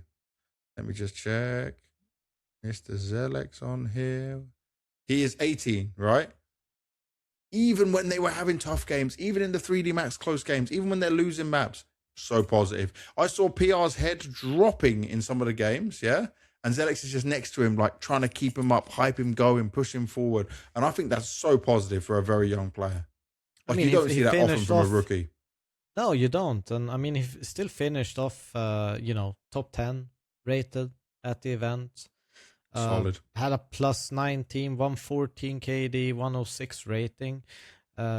He's growing, and I think this is a really exciting MOUZ because, I mean, I think we've all talked about they always kind of choke it in semifinals, and they always don't really live up to things. This time they kind of did it the reverse way, you know. They struggled in the beginning. They fought their way back. They look really good mentally. I think it's an exciting MOUZ, and having these young players. Because MOUZ was already a young team. Now it's even younger. 18 and what did you say? Both are 18-year-olds. 18 and 18 for PR and Zelex, right? Xertion, we've spoken about him already for so long. He's been on MOUZ since 2022. He's only 22. Spinx, obviously 25, the most experienced. He's had his time on teams like Vitality and Ents before that, right? But then torzsi, 24. He's also been on the roster since January 2022. He's already got 1, 2, 3, 4, 5 trophies to his name. He's got an MVP from EPL, right? By the way, I'll say this. torzsi, for me, was still the MVP. but I know that HLTV so focus on the grand finals, and obviously Spinx had an insane grand final, like a 154 compared to torzsi's 1.05. But I feel like what is missing here of what HLTV didn't look at was without the performances from torzsi in both quarter and semi, they wouldn't have been there. They would have been eliminated. So give that MVP to torzsi, man. Like, I know, like, Spinx gets his first ever. I'm not a Spinx hater. I don't care that if he got it or didn't get it, it's their choice on it. But I just feel like where it was so close, you can't take away torzsi's impact across the whole playoffs, including the finals, even if it wasn't that high. So for me personally, even with this crazy grand final and the fact it's against Spirit, I think torzsi's been in a slump for months. torzsi has been struggling. And he said, like, it's part of Xerxen using him correctly. But torzsi, for me, had so many highlights this event. Yeah. I agree. I mean, I think it's a difficult thing to argue. Obviously, both of them incredibly MVP-esque performances. But I see your point, and I agree. You know, they wouldn't have been in the place and position for Spinx to even have a chance of an MVP without him. But I also kind of agree, and a grand final should be weighted a bit more. But this is a special kind of occasion, because not that usual that we see a team kind of stumbling across the entire playoff into a grand final, where they usually have like stat padding from, you know, quarters and semis to get to that grand final. This wasn't really the case for MOUZ, where this wasn't stat padding. This was torzsi clutching them through 3D Max. This was torzsi pushing them over the line against Astralis. So it's a bit of a case-to-case basis, but I understand why the grand final is weighted more. Yeah. Also, I want to touch on Xerxen, because obviously it's his first trophy as an IGL. When we did that first interview, I did that first interview with him at PGL Astana. He said a very important me quote. Your thoughts. Yeah, you're always there with me, mate. He said that I want to be a different kind of IGL. I want to be the IGL that frags out like he knows he can do it. Astana 1.33 rating, CAC 1.28. Cologne, obviously they went out in 12th to 14th, and they had Brolan. It was a very confusing event. 1.08. Here for the finals when they won, 0.99. I'm not going to hold it against him. No, but it's still good. I'm not going to hold it against him. But I think it's also a realization to people is that when you are calling a good game, and look at how well their T-sides were played out, it is unrealistic for him to put up those numbers that he was putting up at the beginning, like for anyone. Okay, let's just put this into perspective for people. Mm-hmm. Every single one of you go play 4 FaZe games in a row and call every single round. And let me know how much your head fucking blew up. It's a little bit different than playing with 5 people who are going to listen to you. It's really fucking difficult to do that. Yeah. Most people have energy for one, and then they'll tilt it throughout the roof and yell at one single mistake the next game. It is incredibly mentally challenging. Doesn't matter if you're teammates. Doesn't matter if you're a pro team. It's mentally challenging there as well. Because things don't always go the way you say them to go. So I'm just challenging you viewers to understand. Do that and frag well, and let me see. Send me the screenshots. Post them on YouTube comments. and actually also Cyclone, I need to give him so much credit, because there was moments, I asked Xerxen about this, there was a moment where they stood by the computer, the rest of the team went off in between the maps, they lost the first map, I think it was to Astralis, and Xerxen and Cyclone are just talking, and because Xerxen is obviously new to being an IGL, Cyclone's talking to him initially about what they want to talk about going into the next map, and working out together before they go and join the team, so like guiding him through it. Obviously, they've also got Zipnix there. Come on. 4-time major winner. Absolute legend. Big brain of CS world in general, right? Highly respect his opinion and his voice on things. So this way they've got the assistant coach thing going works really well. dude, I'm seeing Zipniks all the time. Yeah. New notes, new papers, making notes while the game's going on. Like, he's locked in completely. And I know that like coaches and assistant coaches don't get so much credit, but MOUZ has a very good system for it. Like we just mentioned the age, but it's average age of 21.8. Like, super young team. This is such an important event. First trophy for Zelex, first trophy for PR. Only second ever grand final for PR. He was in Atlanta, right, when they lost to Navi on Gamer Legion. And they got through all of this. And also, torzsi shouted out his performance coach for also helping him getting out of the slump, right? There's so many factors that came into this at the right time. And MOUZ did this before, right? They won Cluj-Napoca 2025, and then we didn't really see them come together. That was the first event they had with Spinx. But I have a more positive feeling about this one, just from what I saw and the direction they're going, and Zershan as an IGL, that I think like this was such a deserved win. And even if it's just a studio environment, not such a big crowd, it doesn't matter. There was still a crowd there. Yeah. Yeah. There was still something. Probably slightly bigger than an EPL. Office buff. Yeah. Hey, and also they do play in that MOUZ office. Yeah, for the HQ in Hamburg.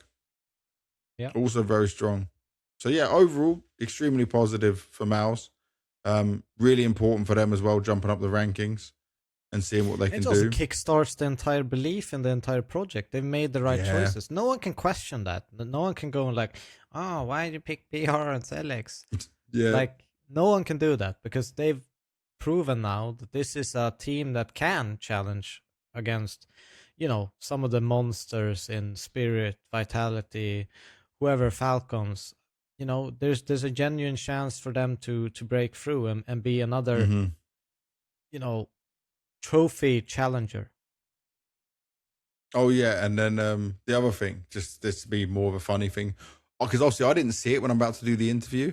PR lifts that heavy ass big blast trophy, saw that cuts moment. his face. Obviously, you guys saw it on camera. If Dude, you think I replayed that shit like 10 times because I was like, oh my god, the mark he got. Like on the side of his head and like on his cheek or whatever. It basically just grazed here and here, yeah. But so just for people to know, the blast trophy, I personally can lift it, but it wasn't like the Austin trophy where like you need 100% two-man lift. If you go and watch the Austin Major, Vitality had Mezzy and Flamesy, both gym guys by the way, and both strong.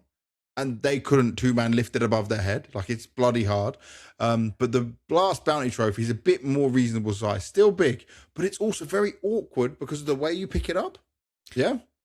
Because it's sharp edges everywhere. So as he's done it, it's obviously slipped down the side of his face. So obviously, I don't know what's going on because I'm on this side, closest to Cyclone first, and then I work my way across all the players. So I've got a stage guy called Jonathan as well, by the way. Awesome Danish guy. That's guy's an unsung hero of Blast. Yeah, he's an unsung hero of Blast. If people will never know how great this guy is, but he is friends with all the players. He's so positive. Even every shit situation we can have where something could be on fire and things going wrong, this Danish guy, Jonathan, finds the solution. So I love this guy, man. I've maybe worked with him now for like 5 years, and he is phenomenal. So I see him, and he's like got some tissues, and he's giving it, and I'm thinking, what? Maybe he's crying, you know? So obviously, by the time I get to PR, I see it's on his face, and obviously it's his first trophy lift. I'm not going to ask him about what happened, but the whole time I'm doing the interview, I listened to everyone, but I didn't really listen to what PR was saying because I was looking at his face I'm looking like, what's gone on here? Like, did someone slap him? Did something drop down from the ceiling? Like, and it wasn't until after where I see all the clips of the trophy, and I'm thinking, imagine your first trophy lift and you've just scratched up your face with a trophy. That sucks, man. That's not the way you want to lift your first trophy. I do love and respect that PR then posted on his Instagram story afterwards. Yeah. He wrote something in his language, but I mean, it was just fun. At least he took it on the chin, quite literally, or the cheek. He did. But it didn't look that terrible. I mean, it looked just funny. You know, and it could have been a lot worse, though. It could have been a lot worse, man. And also, I'm just going to say this: both PR and Zelex, they're in the skinny category, like you and Yabby. Like, this is not so easy for us a trophy to lift. You can't just like break the trophy with your pure hands. Also, I'll say this: they added more. So just to round up, we've done MOUZ now, right? About the event in general. I've worked all but one Blast bounty, and this was the best bounty yet. Not so much for not having the best teams there, but just we had a bigger crowd. There was more seats, and it was full out all days until maybe we got to like the end, and then some people started to leave because it was maybe too late for some of the games, especially on the first couple of days for the quarters. Yeah. Maui and Vu, like the vibe that they have, and obviously I work with both of them anyway. It's just really funny, good bit of yin and yang in there.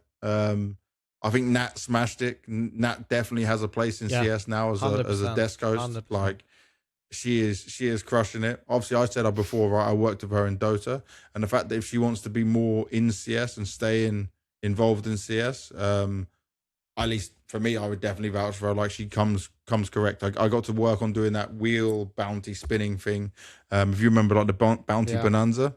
We did like all the time.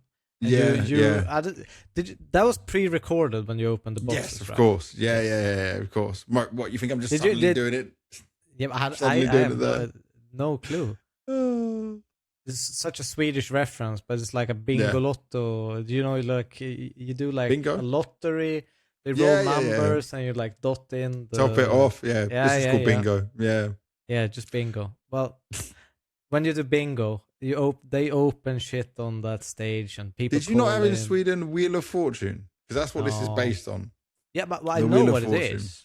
Okay, good. But I just like the you opening the boxes and giving out like here's a refrag 1 year or whatever it was.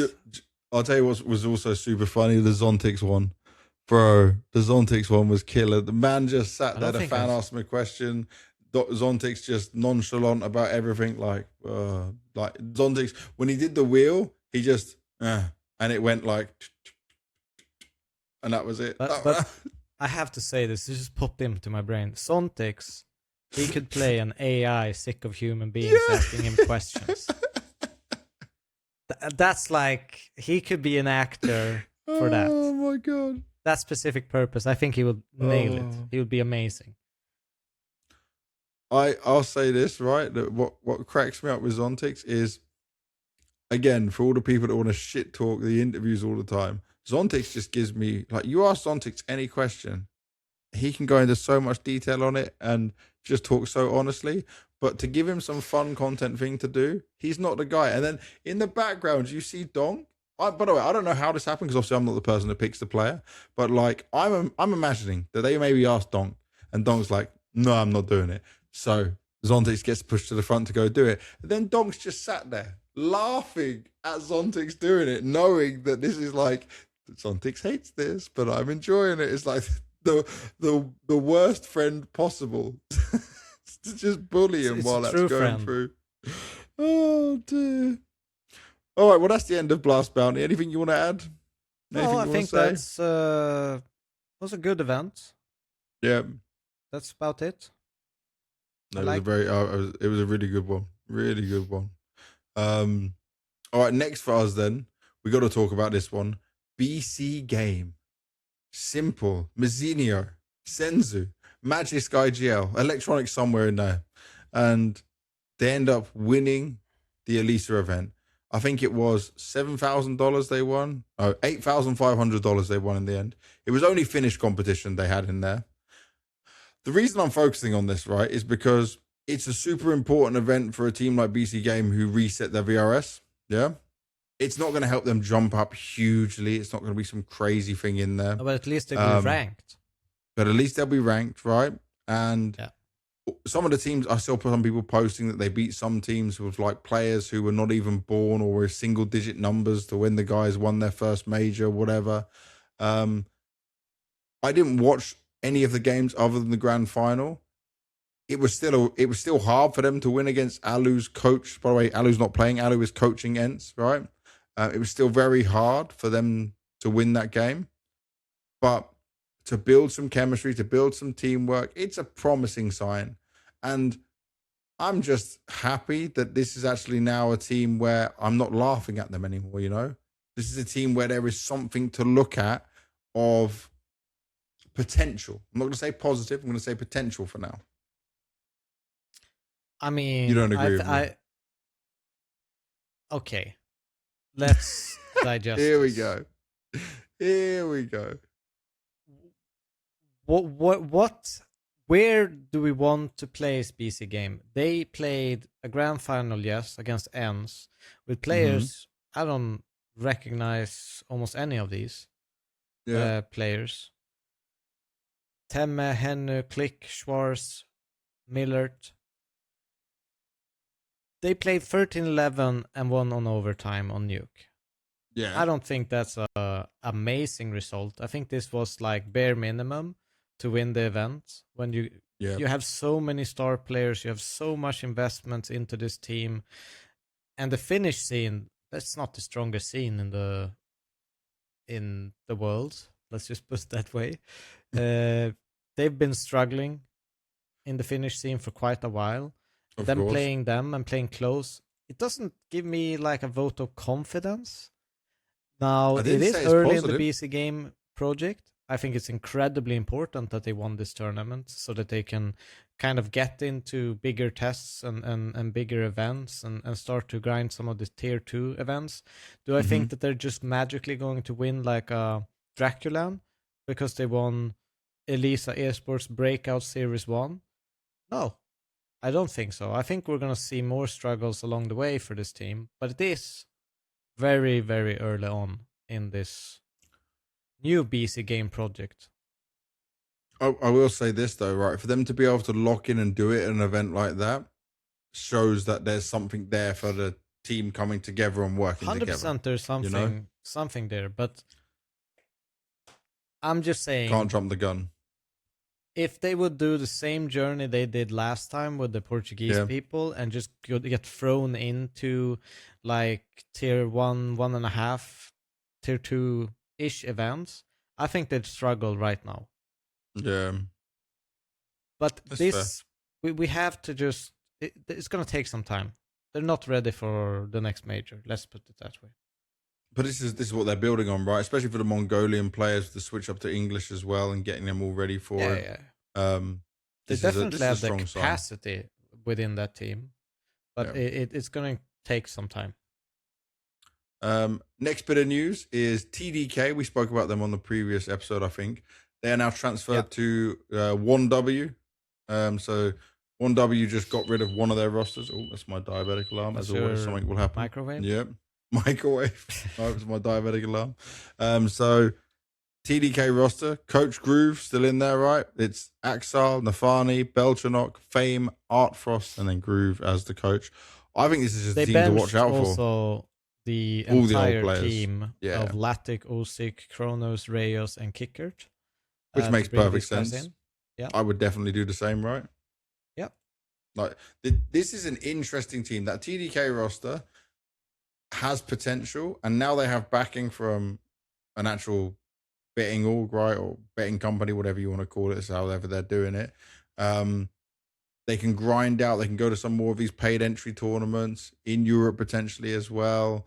I just think it's to maybe potential to see Axel go up to the top. Artfrost have a chance on it again. I'm very high on Fame. I thought Fame might actually go to Paravision, but it was Flit in the end that went there. So I think this is a good look. Yeah, I mean, it's an improvement. I hope to see Axel kind of back at his best. I miss that guy. Yeah. I miss the way that he played Counter-Strike. Turret that he was in CSGO. That's to be clear. Incredible player in CSGO. Incredible player. Yeah. Yeah, and Nafani kind of getting another shot at being in IGL in a pretty stacked team. So it's a good kind of team to come back with. Yeah. I definitely think that. So I'm just fixing my blood sugar while doing all of this. I can announce the Perfecto enters free agency. So he was obviously stuck in, I don't know, contract jail to some degree VP on jail. VP. And I mean, we even had a viewer asking a question for this specific episode. When is VP or when is Perfecto going to get the free agent? Is he stuck in contract jail? And 1 hour later, he was announced as a free agent. This guy clearly knew something. He must have known something. But, I mean, I don't really know what to say. I hope he gets a chance to kind of reprove himself a little bit. Didn't work out perfectly in this VP. It was a mess of a team he joined to kind of dig them out of the hole that they dug for himself. No responsibility really goes on Perfecto for the downfall of VP. So I'm sure with all his experience, the player that he can be and is, I'm sure he has a place to find a good team and work his way back. Yeah, he just came into a sinking ship, right, with many problems. Yeah. And even had to IGL at one point. He took over from Electronic, right? Mm-hmm. And that was already in a bad spot at that time. So yeah. Now the next one. Oh, the next one's a big one.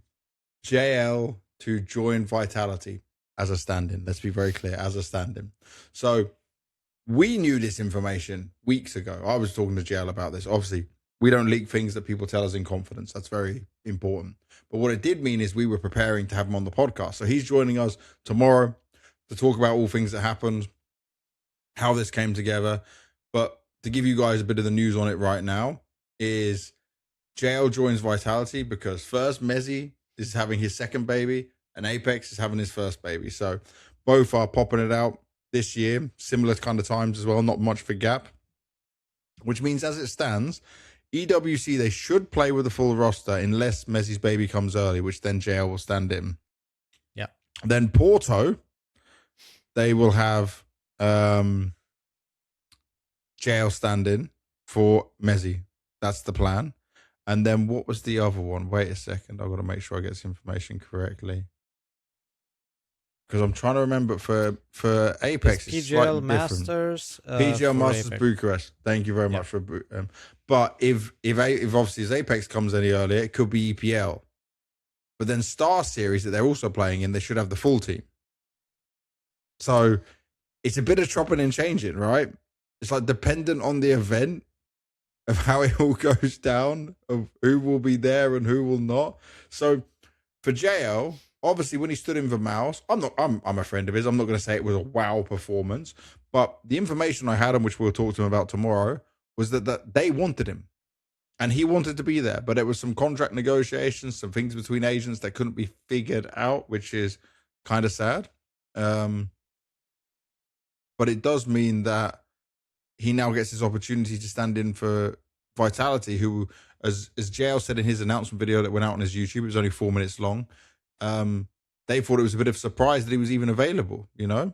Yeah. And the only thing is, if we look at the Vitality era and how well they've done, it's going to be significantly harder to win with a stand-in, not just like when MeZ goes, but when your IGL goes as well. Now, I'm imagining when Apex isn't playing, you'd probably have MeZ IGL because he IGL'd in the past, unless you're going to let JL suddenly do it, which wouldn't make sense, right? Because he doesn't know everything.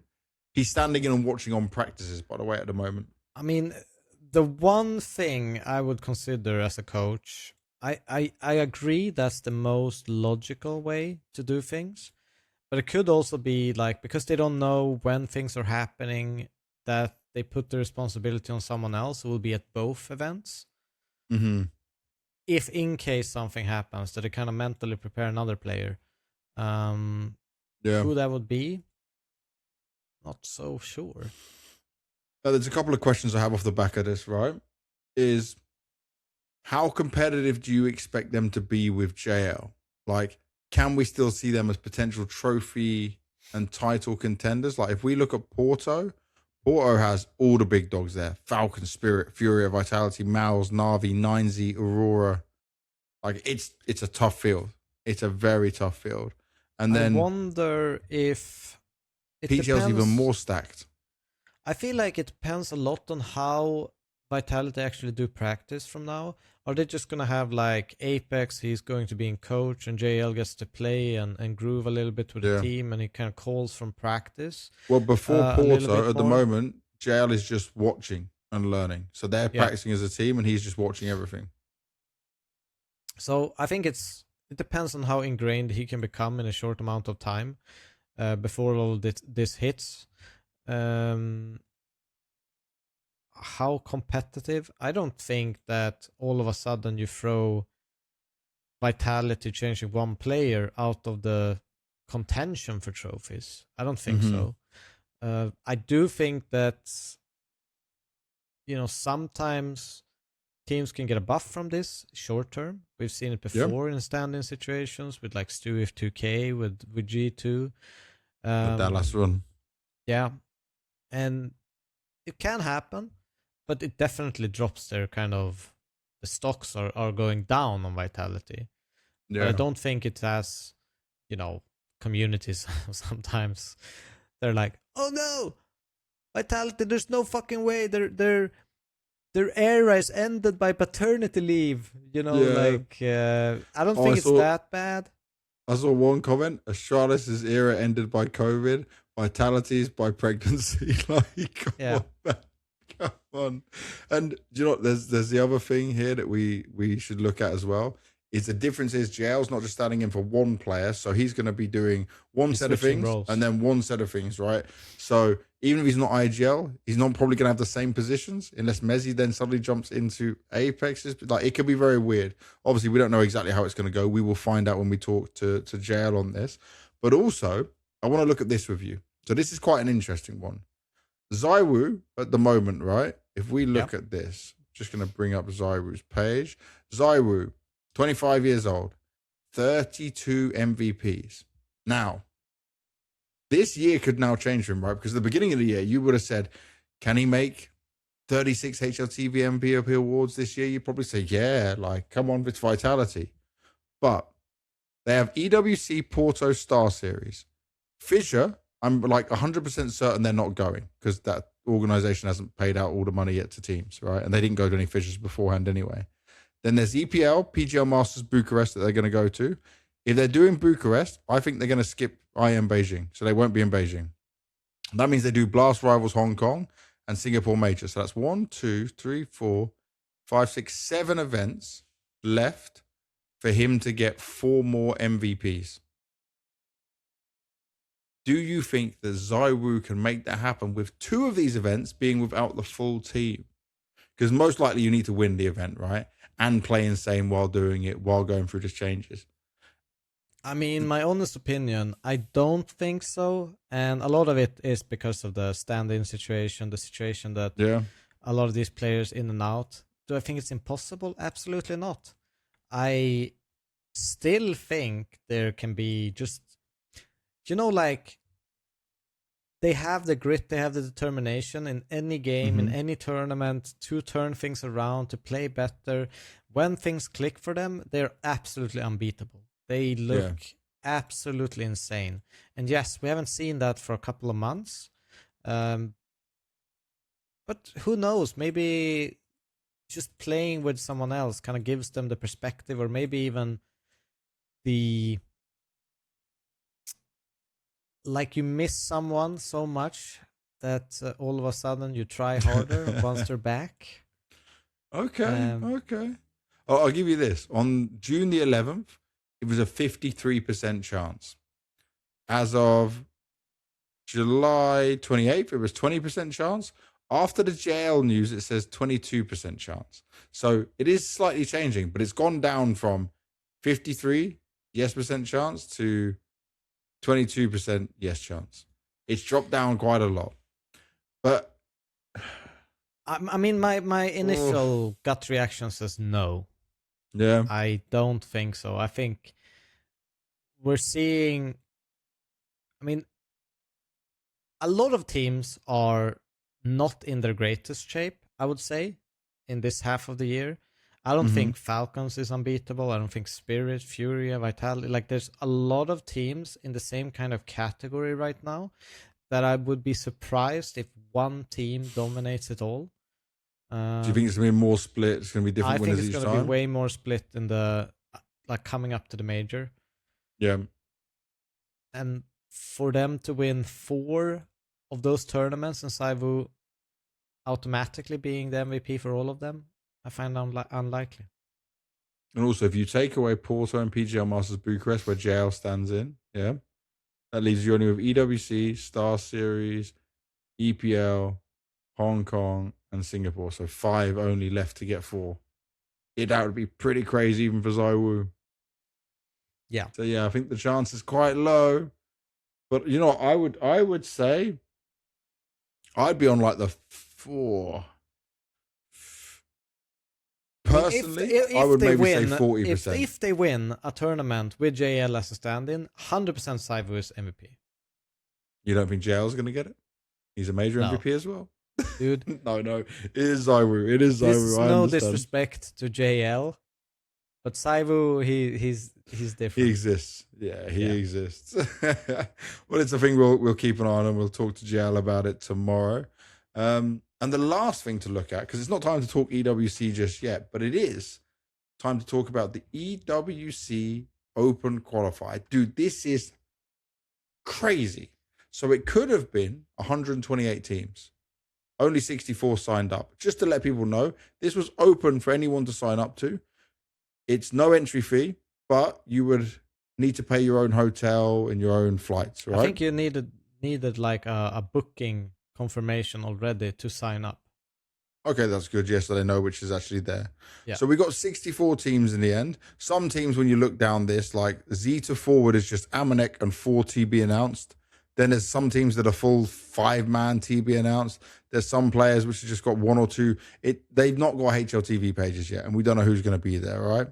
I think, let me just check this if I saw this correctly. Gen 1's competing, full French team. Why not? I'll say full French team, but I mean, it's Belgium as well. Kiel's and Chucky in there. Speaking French is fine. But there is some very notable teams in here. Remember, there's $100,000 on the line for this. There's places that are available. So 4 spots for the Esports World Cup 2026, which, by the way, is the biggest event before the major. Because the Esports World Cup is $2 million prize money, 4 groups, plenty of teams in there, 32 teams. This event is such a fucking brawl, man. It is. Yeah. This is like online hell, all grouped and meshed together into a LAN. Yeah. Oh, yes. So what we're looking at, right, if we look at the teams that are here, we can go down some of the names. Liquid, super notable. Big, Dendelay, which was the ex-Sharks. Heroic, Hotu's there. Eyeballers, 100 Thieves. K27's kind of notable right now. Focus. Fnatic is in there. Phantom. Metisports with Mail. Yep. There's Fluxo even. BC.Game. You have Eternal Fire, who made like quite a big changes with Quem, Regali, Mistem, Bro, and Jota. Yep. Could be interesting. GG How of our boy Synopsy in it. Yeah. Mifar coaching them. Astral with GXX. See? So, like, people are going to fight for this, right? And by the way, let's have a look at the money that's being given out at the same time. So, if you come 9th to 16th, 7,750. If you come 5th to 8th, 9,500. So, if you just hit that far, you're already probably making your money back of what you put in. I don't know how expensive. But this is incredibly Paris tough. Is. Yeah. Like, it's a LAN event. Single elimination. There's 16 groups of 4. 16 groups of 4. And then so after the groups, it goes to single elimination after that? Dude, let me see here. Yes, single elimination bracket, which is huge, by the way. So wait a sec. From the groups, we go into a 32-team single elimination bracket. Yes. And then it gets down to the quarters and fight for the last 4 spots. You know, like every single, well, if this schedule is correct, which I assume it is, every single round of 32 matches being played at the same time. 3 hours later, you play another best of 3 at 14 on the Sunday. Then you play 17 the quarters on the Sunday, the third best of 3 of the day. And I'm not even sure if I can see longer in this bracket. So I have no idea what happens on... What? On Sunday, you play all 3 games technically: 10 a.m., 1 p.m., and 4 p.m. But wait, Sunday this on is supposed to HLTV. end, right? So you play every single game on Sunday. Yeah, 3 games, 3 best of 3s. Oh yeah. If you want to make it through. Oh yeah. Quarters all you need. You don't need a winner at this event. No. You're trying to go further, right? Yes, I was like, oh my god, they're gonna quarters play 5 gives you a spot. Like, No. So looking at this, right? Looking at this is obviously a huge opportunity. Another thing is the VRS weight of this event. HLTV, which they don't normally do this. This is, I don't know if it's I'm not going to say it's a first because I don't know if it's a first or not. But HLTV normally, when it's so big like this, they don't cover all the games for VRS points and everything in there. I'm not sure why they have decided to for this one. Maybe it's because like just how many notable teams there are there. But I think it's also because it's a LAN qualifier. Yeah. But there's like, for example, I know it's much smaller, but the frag events in America. Yeah, there was lots of that where some of the EU teams went over. They didn't cover some of those early games. They didn't cover it until it got to playoff or something. So here, all games are covered by HLTV, which means they all count towards VRS because obviously Valve use everything that's on HLTV to count towards it. So that's pretty huge, man. Like, this is so important for everyone. And I'm just going to bring up the tweet from good old Uknud and Mr. Jesper Larsen. You should follow him if you're following CS because he says, HLTV just gave EWC Open Qualifier teams a fighting chance in the major qualification with EWC Open Qualifier group stage HLTV coverage. This is almost imbalanced. Laughing face. I like how he's even laughing at this. I wish we had him on just to read this out because it'd be better in his voice. There will be teams with a direct invite that almost wish they were in the Open Qualifier. If a team like BC.Game or 100 Thieves nails this and qualifies to the main event, they are suddenly in a place where they have a realistic chance of getting a major spot. This goes for a lot of teams that just have this goes for a lot of teams just naming high-profile teams. Especially if those qualifying to the main event goes on to win 2 or more matches in the main event. If it goes on to win one more match in the main event. Sorry. It's late. It's nearly midnight. Theoretically, an open qualifier team that goes deep in the main event could get a full bucket of high-value LAN wins. That's worth a major qualification on its own for an EU team, since invites for all other Tier 1 events being concentrated on so few teams. This HLTV coverage just gave 64 teams the chance of the season to leapfrog in the ranking. Boom. So, does feel a bit imbalanced. Feels a bit crazy to be saying it like this, We're going to have to reference this back when we look through how people qualified for the major. This is the tournament we're probably going to start with when those qualifications are confirmed. Now, the thing is, none of this is easy, right, for any of these teams when you're going through this. Just to be clear, this event starts on the 7th and ends on the 9th. So everything from group stage to what we just spoke about is going to be played. So playoffs is in one time on the 9th. 7th and 8th is your group stage games. This is non-stop madness. This is going to be just absolutely crazy. Let's look down. So I'll do it first, right? There's 4 teams that can go through. The 4 teams I think that will make it will be Liquid, Heroic, 100 Thieves. Oh, and my wild card will be BC.Game. That's just because it's my boys. Mazzinho, Simple. I just think that it's very unlikely. This is very tough for them. And they've only showed us this thing at Elisa. But I mean, it would be wild. It would be more sensible to pick a team like, I don't know, even Big or Hotu for sure than what I just said.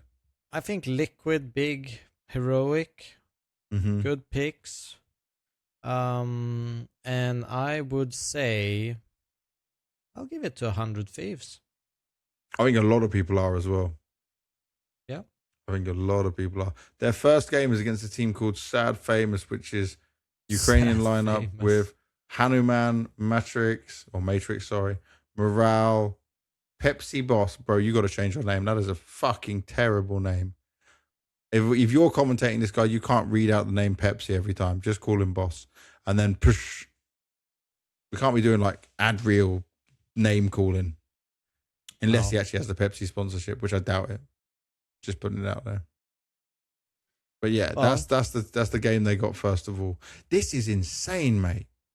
I cannot believe what we're looking at. Like the fact that all that qualifiers on there as well. It's old school LAN. Yeah. By the way, I can't wait to see. Like, I'm not going to this part. I'm not invited to this part of EWC. I think I'm only coming in for the playoffs. But like, I'd love to see this setup and how they're doing. Yeah, I want to see the setup too, because every single game is going to be played at the same time. Yeah, that's a lot of computers. And is it like a BIOC thing? No. No, they have setups for all of these teams at the same time. From the teams I spoke to, they don't think it's a BIOC. All right. What did you say, producer man? Yeah, they provide PCs. There you go. It's crazy because it's how many games are going on at the same time? So let's have a look. How many games on at the same time? 18 on Friday. It's 32 matches at the same time. Some start at 7. Oh no, yeah, it's 18 for you, 17 for me. It's 32 matches times 5. Oh wait. No, times 10. It's yeah. Fuck, man. 32. So 32. Are you telling me there's 10. 320 PCs? That doesn't make sense. I guess so. They could have 320 PCs. They've done lots of other games. They've done like PUBG and PUBG Mobile, which has like 100. Yeah. That's insane. Wait, I don't know. If they're also high spec CS machines, like what we would normally see at a PGL Blast or ESL event, that's also even more impressive. I'll say this. I don't think an ESL Blast or a PGL have that many PCs. No. That I want to see pictures of this. And the monitors, you know, because it's got to be at least 320 hertz, probably no 540 delays, realistically. Open qualifier on LAN. That's what I want to see. It is crazy. How many people, how many admins? Look at this. We got the PC specs. This is the PC specs given to us by our producer Ivan right now. So, PC specs, Ryzen 7 9800 X3D 32 gig RAM with an RTX 5080. That's like what I'm running. That's going to give you 800 FPS. Monitor, Lenovo Legion 2510. Bro, I need to check what that is because I don't know. So this is the only first thing is a worry is that monitor that I just heard. That is the first thing that I don't think is great. That is not a very expensive monitor. No, but it's fine. I mean, 320. It's 320 hertz. Okay. But I mean, it's going to take for some players to get used to not using, say, the Asus or the Zowie ones is going to be a bit harder. Yeah, but I mean, by the way, I'm not shaming the monitor because of pricing. I'm just saying I knew it wasn't a 500 plus hertz, you know, because of that. So that might be a little bit of adjustment. Insane to give that many PCs. Desk is non-adjustable height desk, but it is a big size on. No, for some. All right, for people who just like have got the reaction like Devilwalk, for some players that is very hard to deal with. They'll need to be sitting on pillows and stuff. Chair, Secret Lab, Titan. Do you remember like Evo? Fox and Michaelele on the old school tournaments? Back then we didn't have gaming chairs. No. They would stack chairs on top of each other. To make sure they're high enough, see? Yeah. Yeah. Audio. Players are required to use their own in-ear headphones. An event-provided headset must be worn over the in-ear headphones at all times. That's fair. That's that's insane. The fact that I really want to see this shit.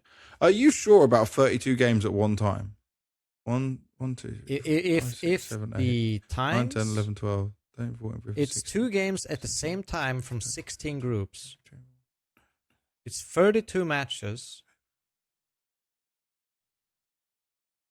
Why are you counting individual matches? I'm counting individual teams. You're correct. It's 32 at a time, and then the next 32 is at 5. So it is 320 computers. That's 320 computers with that spec. Monitors. With that monitors. This is insane. That's actually crazy. If they're going to keep doing this year after year, then I guess it's just an investment for the long term. Yeah. Wait, imagine this though. If all of those PCs and everything was actually in Saudi Arabia before it had to move to Paris, and then they had to ship it all over, that's even more. 100% they're doing that. Where the fuck? 16 games at the same time. Okay, I'm the only producer smarter than only us. 160 PCs. 160 PCs is still crazy. Yeah, it is. It's less crazy when we've said 32 already, so just ignore all that. We'll just focus on this. But no, we're finding this information out at the same time as well. But yeah, we've given our 4 names. I've gone crazy. I've said Liquid. Did I say Liquid? 100 Thieves, BC.Game, and Big? Did I choose Big as well? I'm not sure you said Big. No, I said Liquid, Heroic, 100 Thieves, BC.Game. Big would be the smart choice. But that's where I went. And you said Liquid, Big, Heroic, and 100 Thieves. Yeah. So you've been more sensible. We'll talk about it when we get onto the EWC episode once we got everyone through. But with that, time for our Q&A. And then we're rounding out this episode 77. So first one, I get to read this one because it's funny. It's pointed at you. Tarfar says, "Damn, Devilwalk, are you a Spurs fan? Come on, you Spurs." Okay, Tarfar, you are not allowed to ask any more questions. So you are allowed 2 questions from me. I will ban you. No, I would never do that. I am a very big Spurs fan. Been watching them for most of my life. For mostly bad, but some good moments as well. Hopefully more bad. Hopefully more good. Super excited about next season. I'm looking at transfer centers on Sky Sports every single day. It's like, when is the bomba coming? When is the bomba coming? So yeah, I'm hooked. And the rest of his question, which we actually care about, because the first bit was just 2 idiots talking about some irrelevant team, is why is nobody banning Dust 2 against Spirit, especially after Donk set a record on that map? And I personally think it is the best prepared map right now. Thanks. I agree with you. I definitely agree with you so far. That's why I expected FaZe to ban it, but they didn't. I don't know. I guess people think like, oh, we can all play Dust 2, like it's fine. But I agree with you. It seems to be like such a comfortable map for Spirit. I don't know. People probably, they have their Insta bans and then they sat with this and they have to play Dust 2 most of the time. Most teams play it. Yeah, I'll start off by saying West Ham got relegated. And I'll finish off with, yeah, I think they just went for a pure gamble. I just think they... I can barely look at Banks' face. He has so much anger boiling inside of him. But yes, I think it's pretty weird to let Spirit have Dust 2. But I can understand it from being a young team that doesn't have everything, set and done, and, they don't know how confident they are in certain things on certain maps. So putting that into perspective, that they probably weren't winning this match no matter what, why not go for a little bit of a wrench into the prep of Spirit? Oh, yes.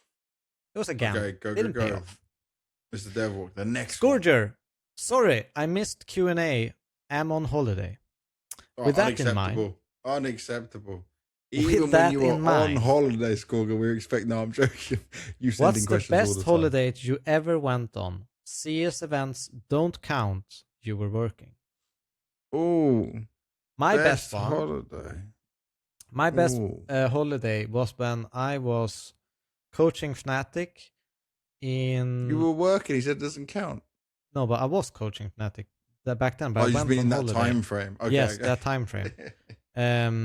And I went to Thailand for... I think we went for like 24 days or something. And a lot of Swedes do this, by the way. What? A lot of Swedes go to Thailand, don't they? Yeah, and the only thing we did was book the flight to Bangkok. And once we got there, we just discussed in the airport once we landed, got our luggage, where should we go? And we just bought tickets like that. And we had a rule of like, we're not going to stay in the same place for more than 3 days. Then we have to move on. Nice. We can go earlier, whatever, and we don't pre-book hotels. So we go there, we walk around, and we see a place, and we walk in and ask if they have rooms. That was the best holiday I've had. We traveled to so many different islands, places, and just went wherever we wanted. And it was super fun. I'm still, bro. It's so hard for me because I can say I had some holidays when I was 2021 where I went with like all of my boys from back home, and I mean we went to Kavos, and there was 20 of us that went, Oh, I and that was would not pure have wanted to be carnage. there. It was pure carnage. Like 20 loud British men. We'll show a couple of pictures from this crazy time so people can understand. Like this was pure like craziness, but it's almost like like stupid young madness that went down. But I mean, imagine like 20 people from in and around London, all hyped up drinking. Were there like families around? No, there's no families in the places we were going, like at all. This is pure. We did Kavos, and then we did one other one. Somewhere similar islands or whatever. Maybe Corfu. Maybe we did Corfu. No, I don't know. Actually, I'll say this was the best one. When we went to Abu Dhabi a few years ago, because we did Turkey last year. We went to Abu Dhabi, and people might not think Abu Dhabi is like crazy holiday location, but I love roller coasters, and I love like super fast craziness. Yeah. So it was me, my wife, and my son, and I think my son was 8 at the time, and he was not a big fan of roller coasters. By the end of this holiday, he was so excited for roller coasters. Dad, like, strap in, we're going. We did Ferrari World. We did Warner Brothers. We did Sea World. Like basically, we booked an Airbnb rather than a hotel because there was no point of doing some hotel where you're going to spend every day in a park somewhere. And we did every fast ride, every adventure thing, like anything that you could do that was thrill-seeking and crazy within Abu Dhabi, which is obviously everything's a bit larger and crazier than the rest of the world. We did that, and that was that was by far the best holiday because I think every day we were like up early in some park, going crazy everywhere, and then coming back. It was mad. It was absolutely mad. Loved every second of it. All right, what's the next question? Psychological. I still love this name every time it comes up. I was going to make another remark about roster changes, but we're getting close to the end of it, I think. Or are we? So we can put that aside. And instead, I love it. This is a full detailed explanation. We have Fissure, Suzhou, EPL, Thunderpick Malta, and Beijing. As of this comment, EPL and Beijing invites have not been revealed, but should be by the end of the week. But based on the duration of each event, where there's a lot of 2 days before another, there might be an outright lot of skips happening due to the short time frame from getting to the next, like Bucharest to Beijing. What do you guys think the teams will choose to attend and to skip? So I think already Vitality is skipping Beijing. I think some teams, maybe like Falcons, who are super popular in China, even though Vitality are as well, will probably try and do the double dip of Bucharest and Beijing. Some teams also, they benefit from going to a Chinese event from the marketing, the PR and stuff as well for sponsors. So there's some of that. But I think a lot of the Bucharest teams, if they want to be smart with managing schedule and because of the Beijing, the VRS points to the invite date, they probably will skip Beijing. They'll either skip Beijing or blast rivals Hong Kong because you're not going to do both of them. Some teams are going to double dip to secure themselves maybe a stage 3 at the major. Yeah, like people depending on when the invite is, though. For example, right? I'm thinking like rank 6 to 14, 15 can probably double dip into a lot of these events. So, VRS invite date is the 2nd of November, 2026. That means Beijing starts on the 2nd of November. It's a pointless event for VRS for the major. So that's why so many people go to a Bucharest. So Beijing and Hong Kong, you're only going for like, remember, ESL still have it in their contracts as well that you can't skip more than a certain amount of events. Blast has some benefits of like if you attend their events. But for Blast, there's only 8 teams that go to Hong Kong, where Beijing is 16 teams. So both these two events, like if you're a stage 3 team, you can go to Hong Kong and still go back and then come back to Singapore afterwards, and boot camp in Europe or whatever you're going to do and practice. If you don't get the Hong Kong invite and you go Beijing, but you're also going to Bucharest, then there's still a good amount of days that it's not like, was it 3 days? Or he said 2 days. I guess it is, it's actually technically 2 days because to travel. I think this is going to make Beijing's going to be a tough one It's going to be very interesting. Like I said, I think Vitality is skipping it from what I know. I expect like maybe a Na'Vi or someone to skip it as well. It also depends how deep the teams go at that tournament, but obviously you need to accept the invite in advance. But the main thing that ESL has that's in their favor is just that if they've already skipped an ESL event, they can't skip another one, you know? So that's going to help them. Personally, I probably should, but I haven't kept track of who's skipping what. No, but it's going to be interesting because it's all depending on what position you're in, how secure you are, where you're fine with being in the invites, and how much rest and boot camp and preparation you want to be able to do. And there's a lot of teams that are a bit messy, not in their finest of form. So I expect a lot of teams to actually skip some events to get more boot camp or whatever they want, because the major is most important. Yeah, it's the most important. And simple as that. Okay. All right, last question. Kanareka says, with Apex and Messi becoming fathers, do you think future kids will be the ultimate era killers for this Vitality lineup? Similar to how COVID or outside disruptions that killed the Astralis era. Now, I like how we said future kids, not pregnancy. Future kids. This is a better way of naming it than what I saw on Twitter. I like this.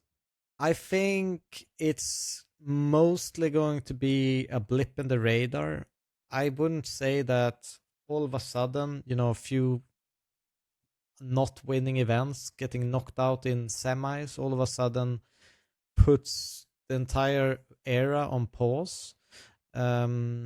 I still in the Vitality era. They're just gonna, it's gonna be a little bit of a blip in the system, and it doesn't mean that other teams can't win events during someone's era, but I don't think it's outright finished. Like the team is done. It's going to make preposterous roster changes or merges with other team. They still have it in them, and I still believe in them.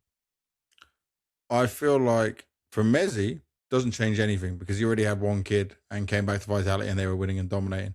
For Apex, he says he's not anywhere near retiring, right? And obviously he's got plans for the future. But when you have a kid, things can change in your mind of what you want to do, how it is. You never know how it's going to hit. And it's also his first kid. And maybe he takes off more time than what is expected, right? Maybe GL plays some more events in there. But I think Apex is such a competitor and he's so motivated. While he's an amazing person, he's going to go back to work at some point. Do I think it kills the era? If they can bounce back from it, then you can't really say no. I mean, you can't really say that it will kill the era. But if they struggle when the full team's there, then they don't when JL's there, and then they still struggle when they come back, then that's probably a sign of it, right? But as of right now, they're obviously down trending because of the major. But they're still one of the best teams in the world. They're still super competitive.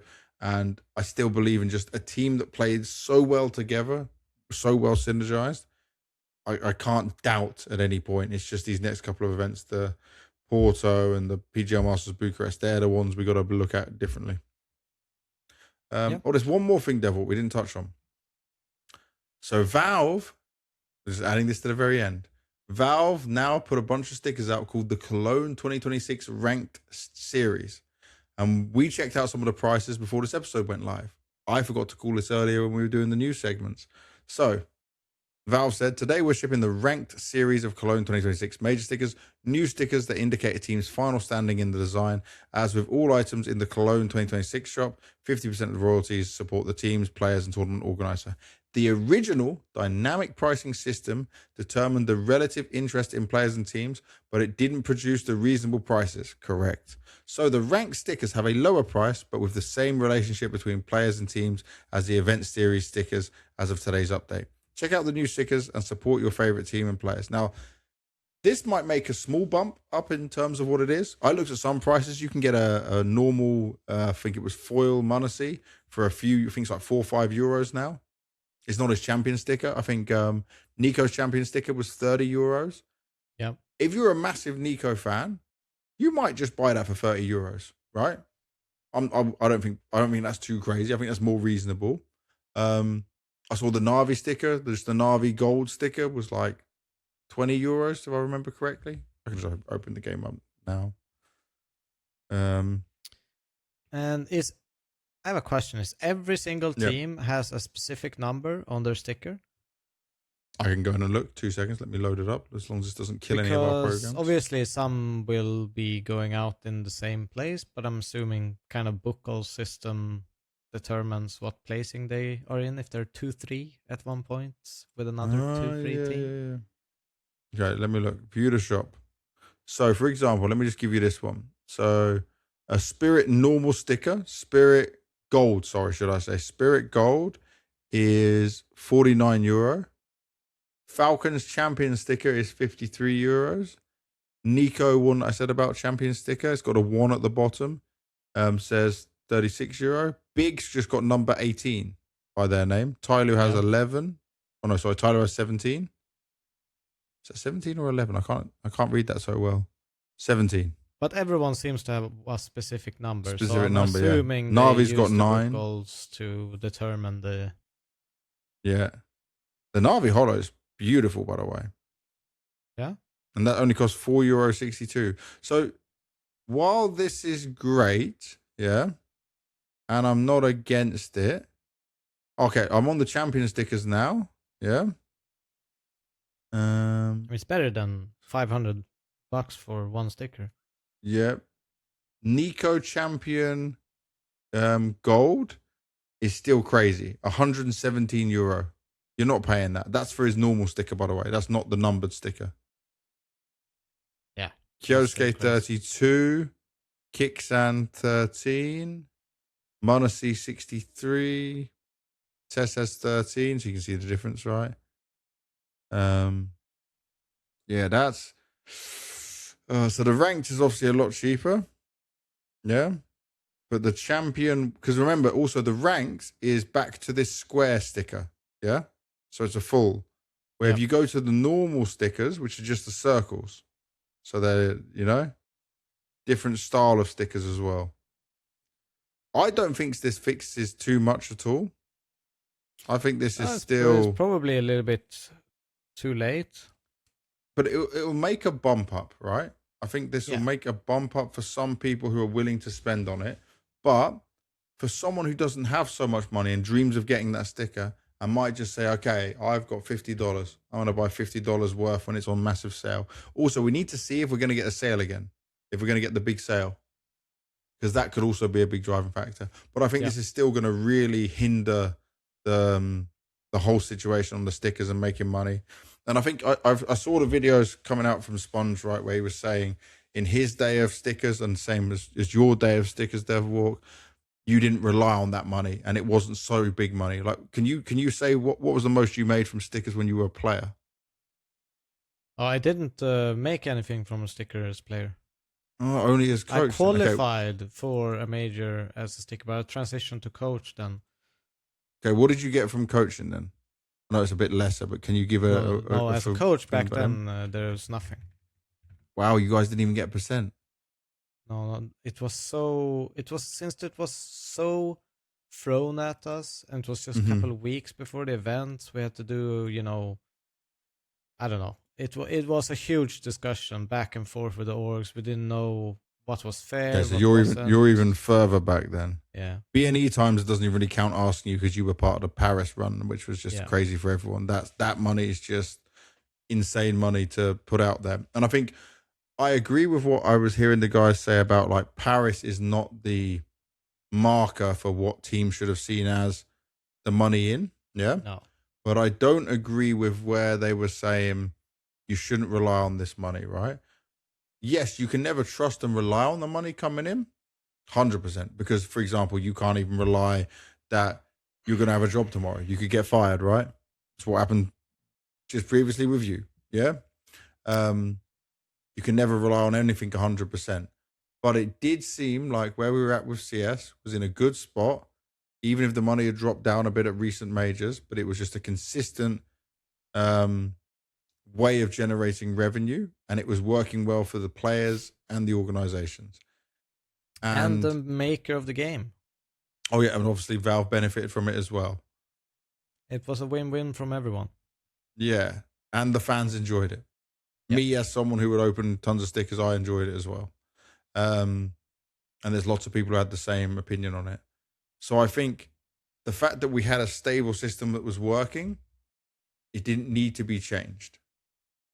And I hope we can go back to it in some way. And I hope for Singapore it is fixed. I do feel like it's... No, we're not ever going back. You don't think we're ever going back to capsule opening? Never, ever. Okay. Ever. But look at this. The Jackass stickers that just came out, they are capsules. The what? It's the Jackass movie. Have you seen that? No. I'm not opening my CS again. Open your CS again. No. Okay. But it doesn't matter. But okay. But that has a capsule. Yeah, but I don't think it ever is going to work the same way. I think it has to be something different because it's obvious that the lawsuit from like New York and a lot of countries, even within the EU, are banning these kind of gambly-esque boxes. Like there's a lot of countries that are against it. And for less than €1. And I'll get a random sticker from this Jackass sticker capsule. Yeah, but it's banned in a lot of EU countries. It's getting banned in America, I presume, from that outcome. And I think we have to prepare for a future where that's not going to be the case anymore. There has to be a new inventive system that probably isn't going to be as great, but is going to at least suffice. So looking at like more of a safe system than a lucrative system. Yeah, I think so. I guess I can trust in Valve to at least make it better than where we're at for this Cologne one. It is kind of sad that it happened at Cologne, that it's this bad, because obviously Cologne is so iconic. But I don't know. I'm just a dreamer of not so much for the players or the money they're making from this, but my personal enjoyment is getting the random sticker, opening my capsules as I wanted. I like the system, but obviously I never came from a country where it was banned. The only way that the capsule would come back is like you accept that it is some sort of gambling and you're over the age of whatever country's measure is, and that can be like a side note, and you have a primary one that's available for everyone, no matter whatever verification or unverified you are. But I don't see it returning in the same form and shape that it once was, where it was free for everyone to buy and open these capsule and boxes. Yeah.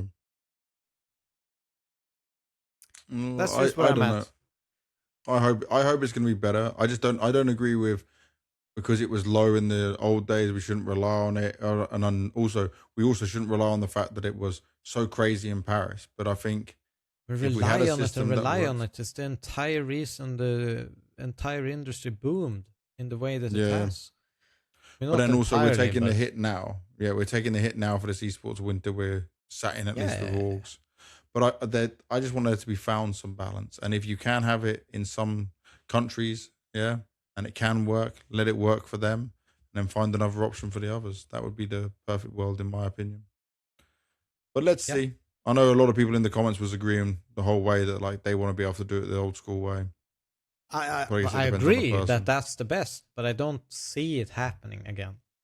Yeah. We'll keep an eye on it. But I don't think this anything for now is fixing too much. But that is our episode done. This is episode 77 finished. Tomorrow we're filming with JL. He will be joining on the podcast to talk all things MOUZ, Vitality, what he's been up to, where he's going next, what his plans are for the future outside of streaming content and standing in for teams, because he is the super stand-in right now. Devilwalk, what do you want to say? Well, I want to say thank you to our listeners, our viewers, everyone who's contributing in any sort of way, liking, commenting, subscribing. And keep doing it. Love you guys. I hope you enjoyed the episode, and I will see you on the next one. And I didn't ruin this for you in any way. I didn't ad-lib. I didn't beatbox over it. I let you just roll it all going forward for you to enjoy the end of episode 77. Thanks, guys. Goodbye.